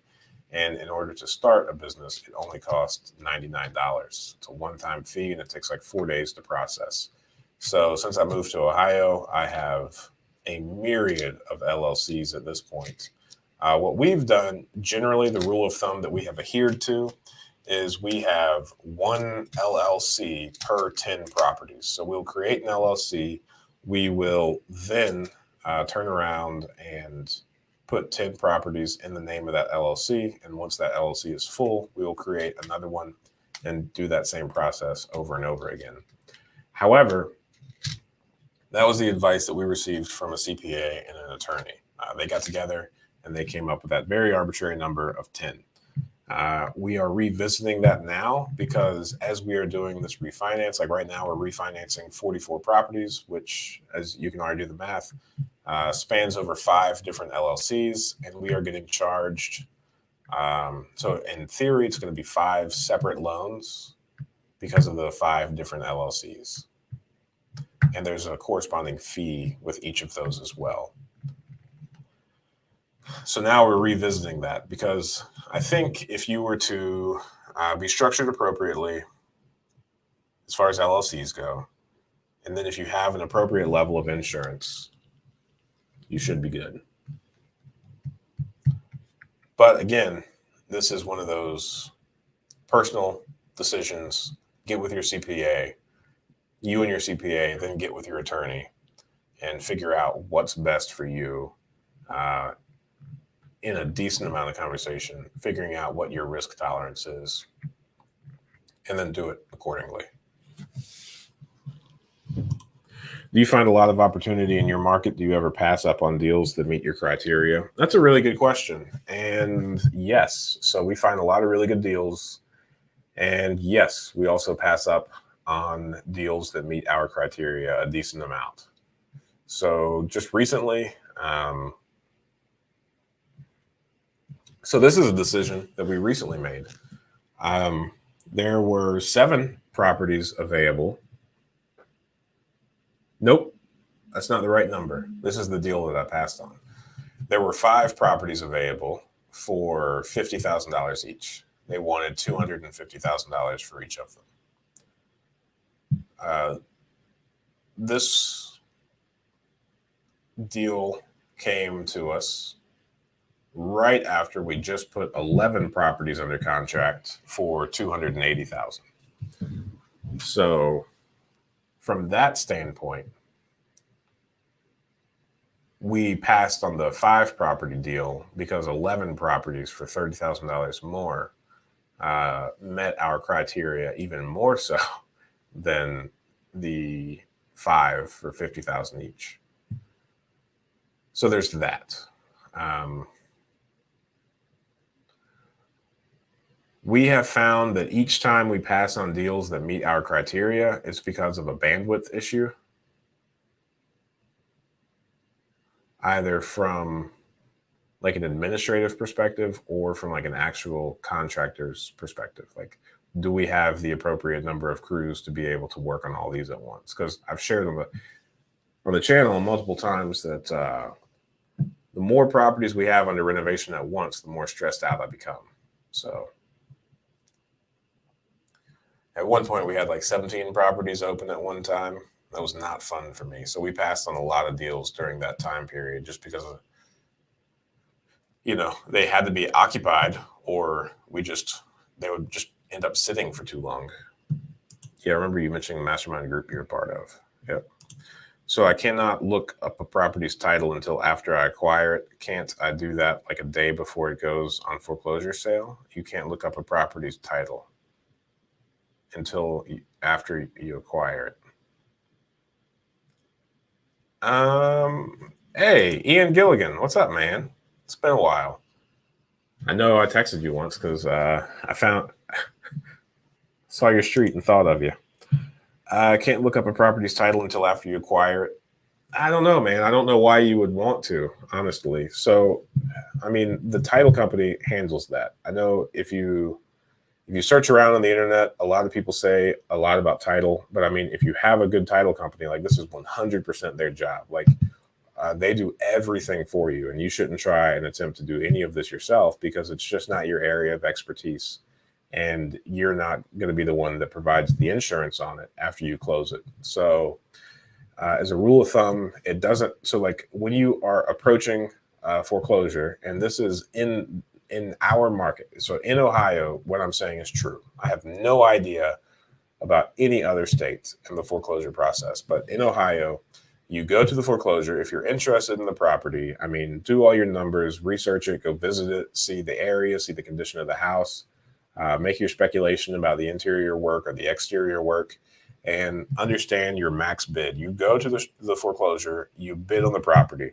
Once you bid on the property and win the property, at that point, you're going to go up. You're going to pay either all of the money or some of the money to the sheriff's sale. They're going to give you a receipt for that and like a sheet of paper that says something about you winning the bid, and closing dates are going to be 2 or 3 weeks from now or something like that.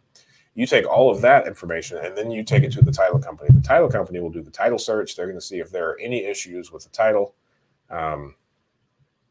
If there are any issues with the title, generally that is going to prevent you from having to purchase that foreclosure because the people that you just did the bid, they cannot pass over a clean title, which voids the transaction. That's true in Ohio. That's like one of the only ways that you can get out of winning a property at an auction. So that being considered, it is of zero importance beforehand on the title. Sure, if you want to try and make an educated guess, I know of several guys that go through the auditors, the recorders, the clerk of courts, all of those websites, and tries to find any sort of liens on the property and do their own homework. But at the same time, it's such a complex, convoluted industry that only the professionals at the title company are truly capable of doing that work, because then they have to submit everything that they have found over to the underwriters of the title insurance companies. And the title insurance companies then individually have to determine whether or not they're willing to put title insurance on that property. So when it comes to title, the only people's opinion that really matter is the people at the title insurance companies and whether or not they're going to give you insurance or not. As far as clean titles beforehand, there's really no way for you to do it. And it would not be prudent to pay a title company to do a title search on every single property that you're interested in bidding on in a foreclosure. That's everything that I know. If you know of anything else, if your state has something different, then I'm happy to hear it and help you navigate through that. But I don't see how or why any municipality would make you buy a property that they can't transfer the title smoothly on. The burden is on them, and you don't want a property at all that you don't have a clean title to. But you're also not in the business of doing title searches.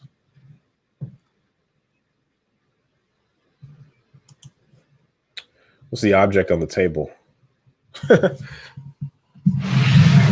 It's a key machine. It's a key duplicator. So I bought this thing because we have a lot of keys. When we first took over property management, I got really frustrated because we didn't have copies of most of the keys. And at the time, I had a vehicle where I got a inverter unit put into my car, or my wife's car at the time, so that she could have a heating pad while she was driving, because she didn't have heated seats. And I plugged it into the inverter, and I figured, you know what, I'm going to drive around and make copies of keys while I'm looking at these. I'm just going to go to them, go to my car, take their key, go to my car, make a copy, and then return it. So I did that for one day, and it was awesome. But then I plugged it in, and it never worked again. So I've been tinkering with it.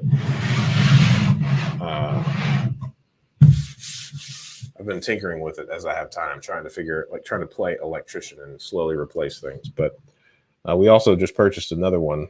They're like $500, and when I was in law enforcement, I heard the motto or the phrase, whatever, 2 is 1 and 1 is none. And I feel on one hand, I feel silly having 2 of certain things, especially when it's like a key duplicator or a key machine. It just feels weird to have 2 of them. But now that 1 doesn't work, I'm really happy to have that other one. So I'm not going to plug that one up in a vehicle ever, though. As convenient as that would be. I don't want to burn it out or whatever damage I did. And that's actually what I keep. If you've heard some weird noises, I find myself fidgeting with this pack of fuses that I purchased because I replaced all the fuses in that thing because I thought that was it. I was like, oh, okay, I just blew a fuse. Not true. Not true. Emma Bell, new sub, and I hope your day is going good. Thank you, Emma Bell. Sweet name, and happy to have you here. Thanks for hopping on the live stream. I'm a huge fan. And since you're a new sub, please do not pass on the opportunity to hop on over to Reddit and join the Talk Real Estate community, where every day is a Q&A. My mom thinks I'm funny. Do you own properties out of state? Nope.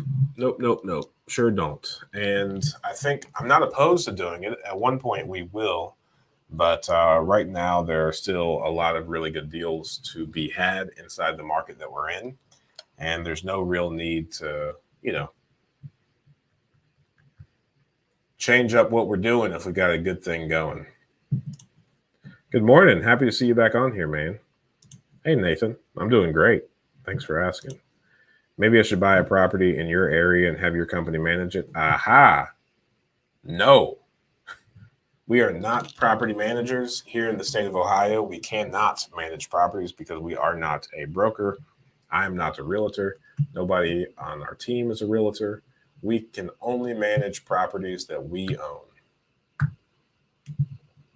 Also, managing other people's property, in my opinion, is not a sustainable business model. So we are politely refraining from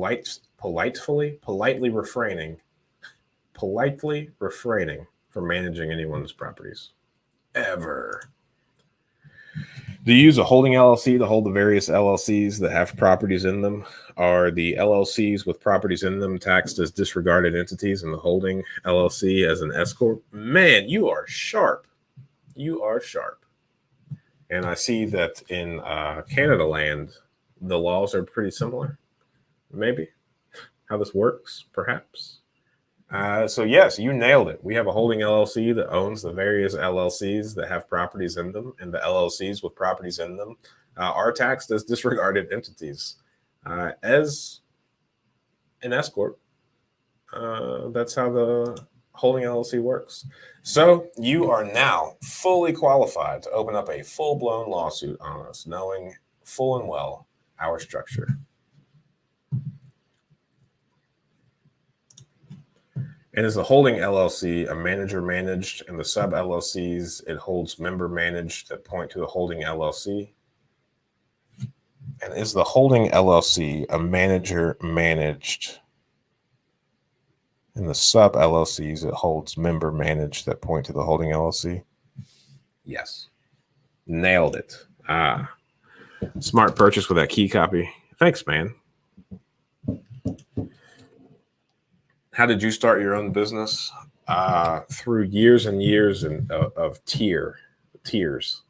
It's not.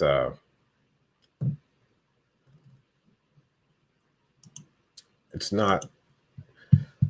I don't know. So I left law enforcement and just jumped straight into a commission-only position, and then that commission-only position that I held, they started requiring that in like all of their agents, because it was in the insurance industry, they started requiring that all of their agents have their own LLC. So I started an LLC to sell insurance for a particular person. And then slowly I just started selling insurance for more and more companies. And then I started an insurance agency. Well, I guess I started that whenever I created the LLC, and then that book of business just grew big enough to support a wonderful, wonderful customer service representative who I'm extraordinarily thankful for, and she manages the majority of the daily operations for that. In the meantime, I'm out here playing real estate investor. I'm trying to learn to invest in the U.S. Well, you nailed it, man. Canada is screwed for investing. Fear, great for the info. I've been researching many hours about starting an LLC, so I was curious if I understood things correctly. Thanks again. Yeah, man, you nailed it. You nailed it. For a second, I was just like, wait a second. How did this guy? Did he hack my computer somehow? Is he looking at all of our operating agreements? Yeah, man, good work. You did great research.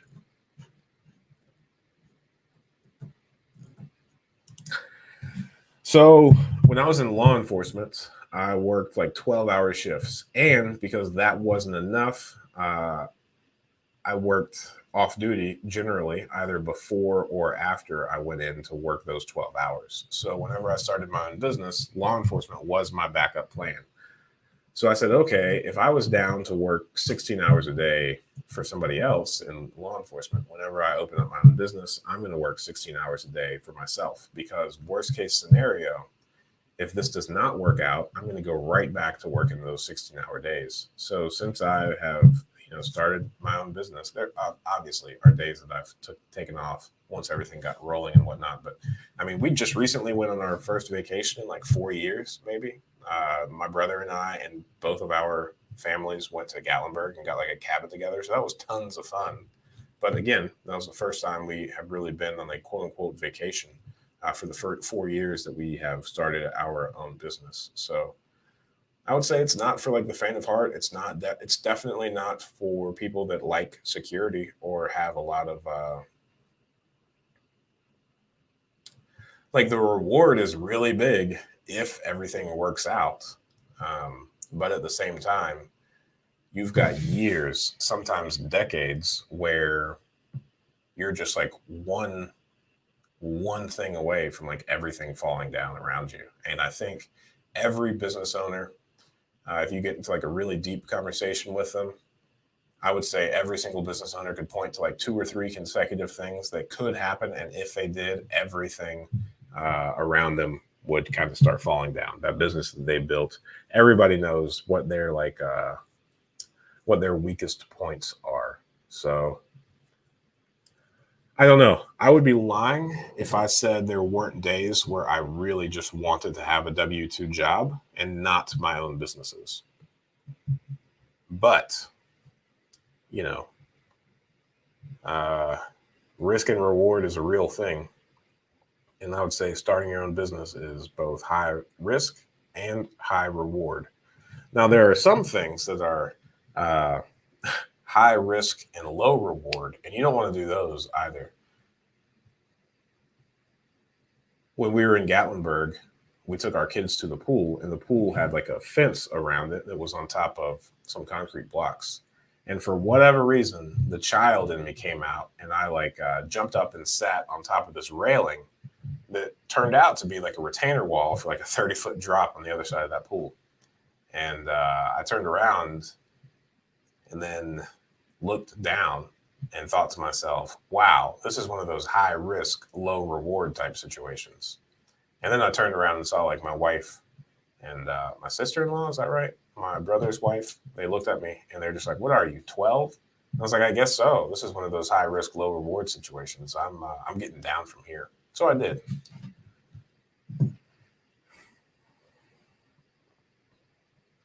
High risk, high reward. There's also low risk, high reward. I think low risk, high reward is probably the best thing that you should do.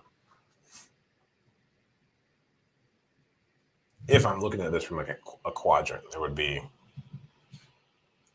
low risk, low reward, low risk, high reward. Then the other two at the bottom. You know what I'm saying.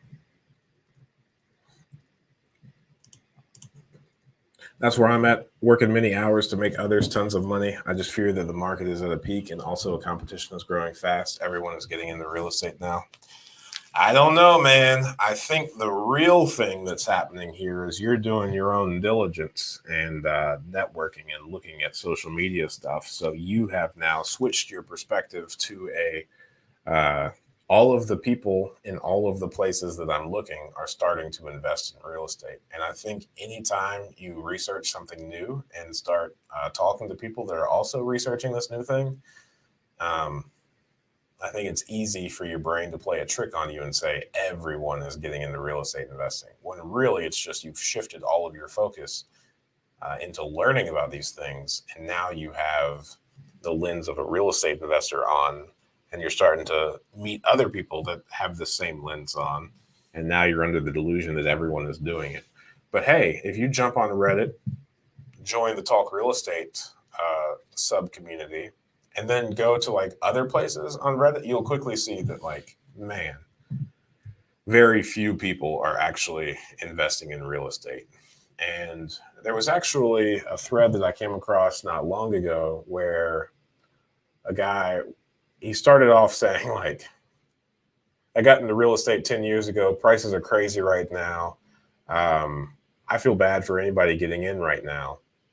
But then he came around as he kept talking of, well, I guess 10 years ago, when I was just getting in, there was somebody else there saying, wow, I got in 20 years ago. I feel really bad for whoever's getting in right now because the prices are just so crazy high. And I think that's true. I think we all have.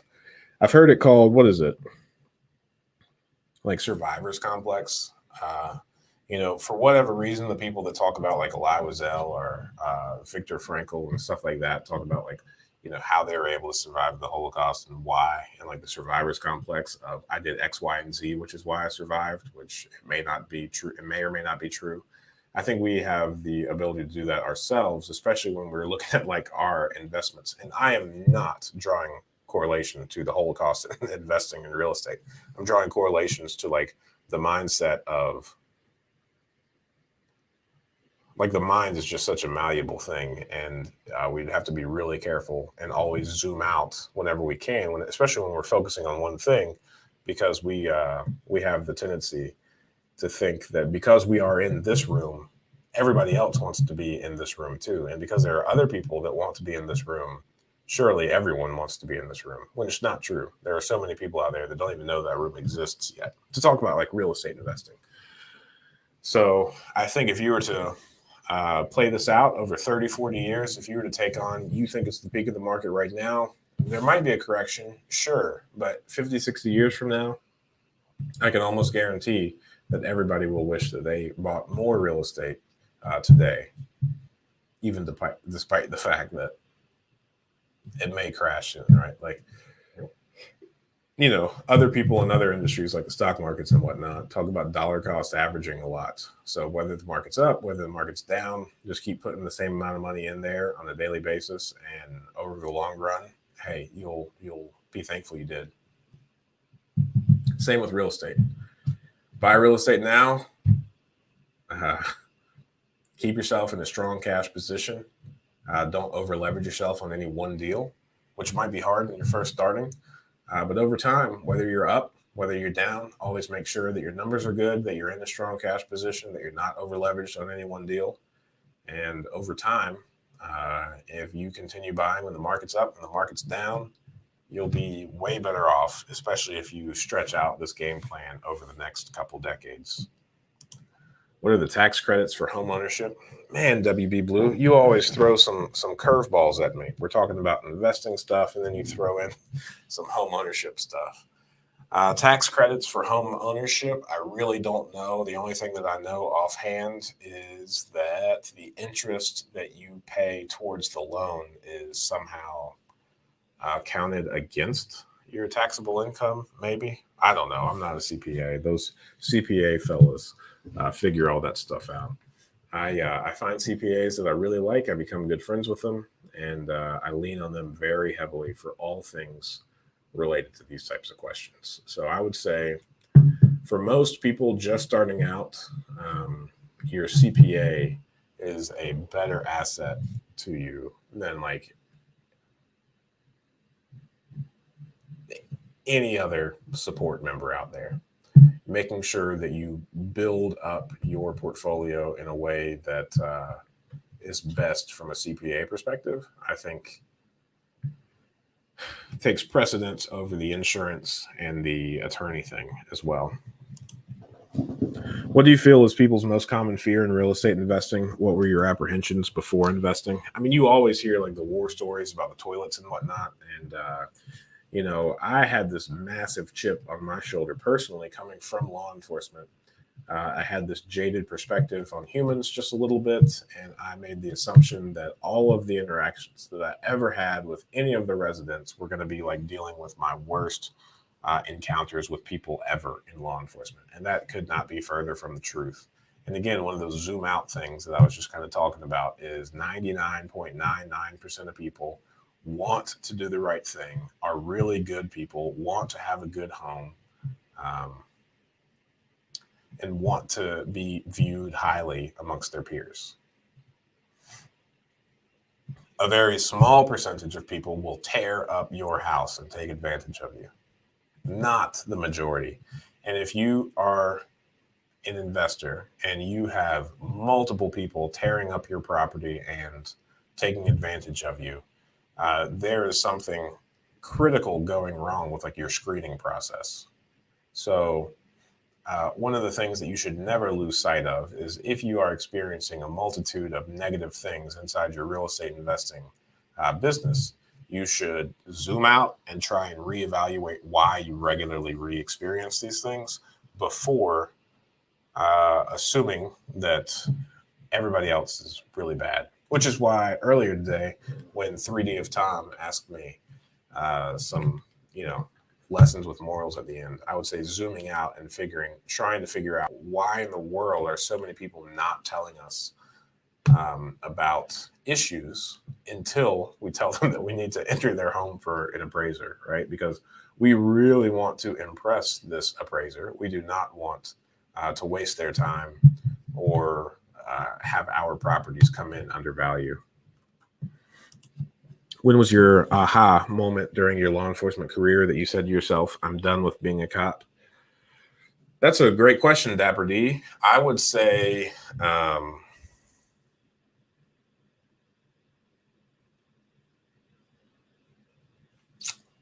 so, I mean, the way that I framed the wait a second, where am I going wrong is whenever my wife and I really wanted her to be a stay at home mom, and I look at my salary and it's just like, man, why in the world is there so little money? Like, why can't I do this? And I've always kind of considered myself, arrogant or not, to be like a high performing individual. Athletically, from an athletic standpoint, I was pretty good. I was able to do anything academically that I actually had the motivation to do. And it's just one of those things. It's just like, if I have really good discipline, and if I'm able to like really focus on something and excel at it, then why in the world has that not correlated to the amount of money that I'm able to make for my family? And just as the whole like big bravado, probably whatever, it's the internet. Somebody will have a problem with it. But just like the big bravado of I provide for my family, and then realizing that I wasn't able to do so. I mean, I really kind of felt kind of like my proverbial man card was on the table, right? Like, it made me pretty sad when I realized that. So I was like, okay, whatever it takes, I'm going to fix this. I'm going to resolve this. I'm going to learn. I'm going to try my best to excel at the money making aspect. And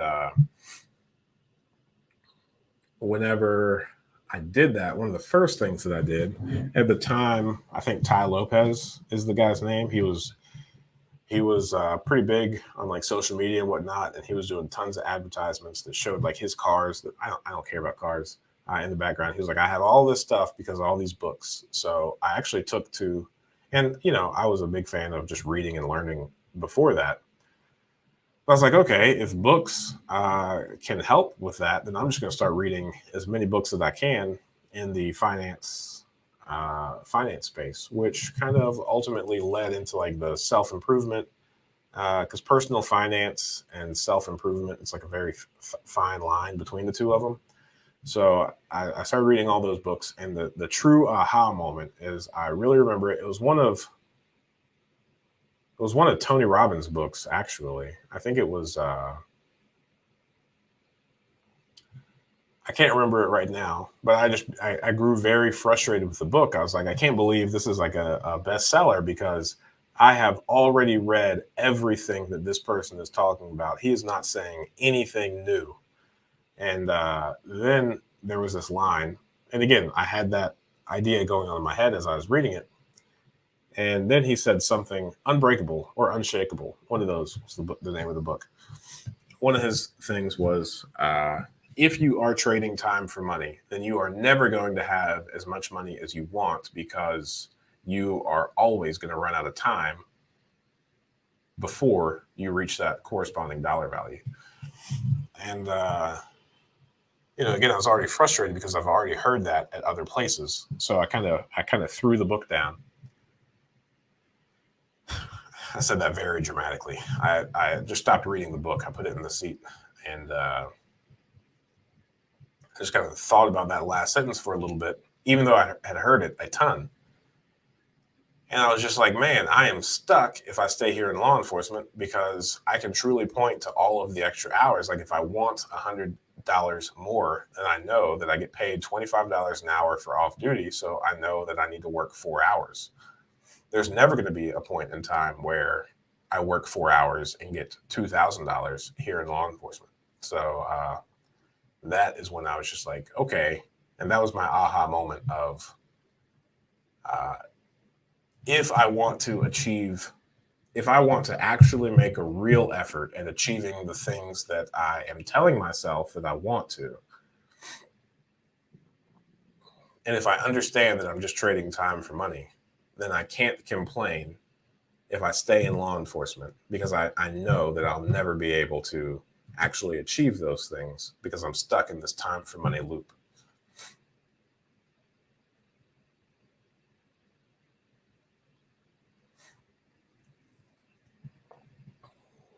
Yep. Good question, man. Thanks for diving into things. I love your interactions with everyone. It feels like we're all at a bar just having a conversation. It's nice. Thanks, man. And even though I'm only speaking in this camera, I feel the same. I have tons of fun in here. There's depreciation on all rentals. You can also do bonus depreciation or use cost segregation. Yes, I definitely agree with that. However, I think he meant just home ownership, not for the rental property, for rental properties. Because WB Blue, he, in addition to asking good questions about real estate investing, he also asks questions about first-time homebuyer programs and home ownership. So he keeps me on my toes. Is the purchasing fear in the market driven by the potential loss of equity if a crash comes? The interest rates seem to be the only plus in all of this. I think so. I think a lot of the fear, and again, I mean, I'm reading a great book right now called Anti-Fragile. And one of the things that he always talks about is a lot of people make the mistake of thinking that the next correction is going to be just as bad as the previous one, not significantly worse. So nobody really knows what's going to happen during this next correction. And it's likely going to be much larger than any of us anticipate. And it's not going to be the same either. There's going to be a different flair on it. But just in talking to the people that have been through the 2008 crisis, I think a lot of people that don't want to buy rental properties at the time because they're overpriced. Yes, there's the loss of equity because they're now upside down in properties because the market values plummet. Most investment properties require 75%. 75% loan to value. So you put 25% down. So the market could adjust up to 25% before you're upside down. But you also don't want to be put in a position where you're leveraged at 100% of the property's value. So that is a risk and part of the contributing factors to like the fear. And then there's also the opportunity cost, because if you buy right now, let's say your properties are selling for 100,000, but then a market crash occurs and now you can buy them for 75,000. Well, you would be much better off in using your money to acquire 2 or 3 properties for 75,000 rather than one for 100, or however the math works out, right? So there's the fear of like missing out on future opportunities because you might be using most of your cash to acquire one deal. So I think those two things go into consideration. And then I also think it is just hearing a lot of stories. I think there's a lot of misinformation, and I think there are a lot of people, because it's just human nature to, if you're in a bad position now and then a market crash happens, it's easy to just cover up all of the ways that you contributed to your own failures with the market corrected and I lost everything. That's a lot easier to say because it's less critical of yourself. So I think because of that, if somebody had a rental property in '08 and sure, they bought it without doing any analysis and they're losing money on a monthly basis, but the crash, that's what the problem was, right? And there are some investors that I know that went through the 2008 thing that, they analyzed all of their purchases from a cash flow perspective. So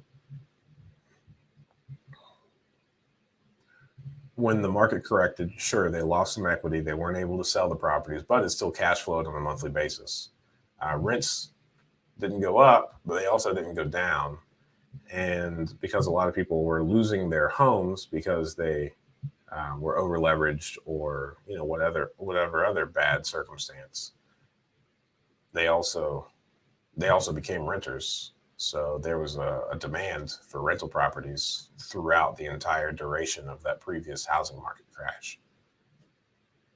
those are all my thoughts on housing market crashes. And keep in mind, a lot of them might be wrong. My mistake. Yes, home ownership is different than investment properties. Yeah. I saw an article reading how FHA would possibly turn 30-year mortgages that were in forbearance to 40-year mortgages. FHA is one of those government things. So the thing that the government is really good at is moving very slow and changing their mind frequently and putting out articles that never come to fruition. So I would hold off putting any significant amount of brain power into anything that these people may or may not do.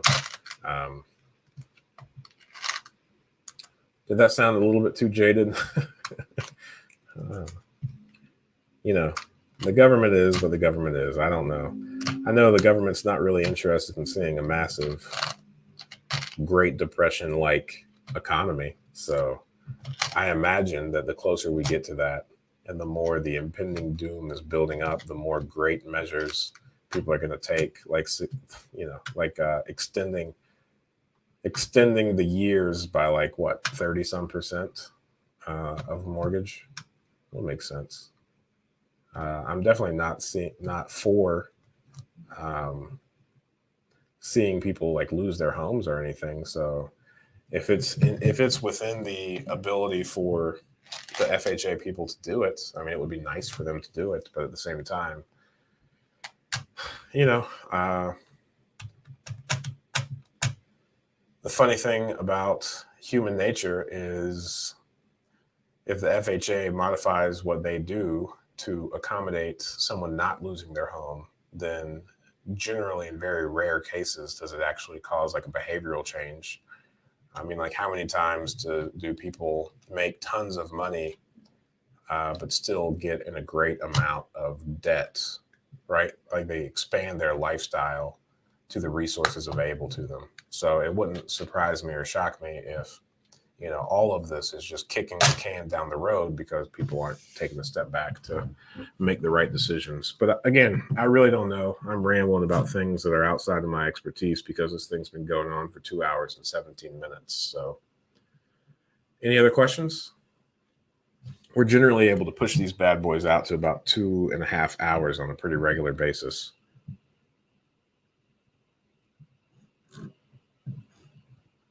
But very seldom have we gone much longer than that. Generally, everybody loses some steam around that time.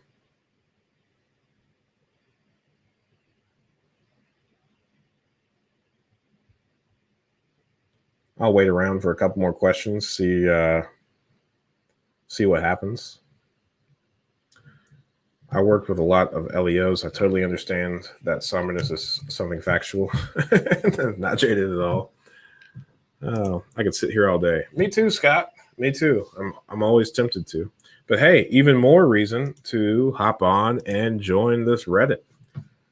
Let the conversation continue. Let's see. We started with 22 members and we are at 24. 10% growth in a day. I'll take it every day of the week.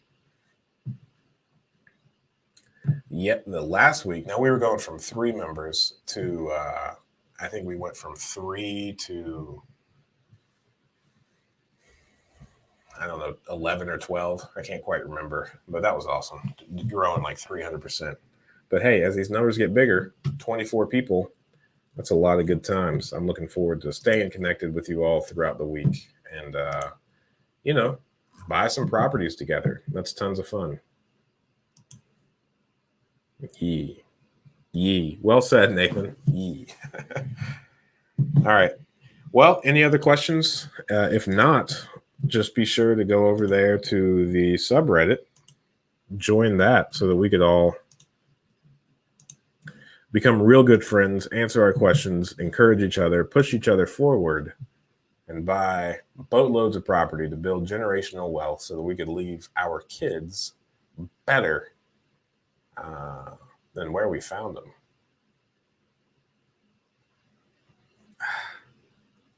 Didn't end quite like I imagined.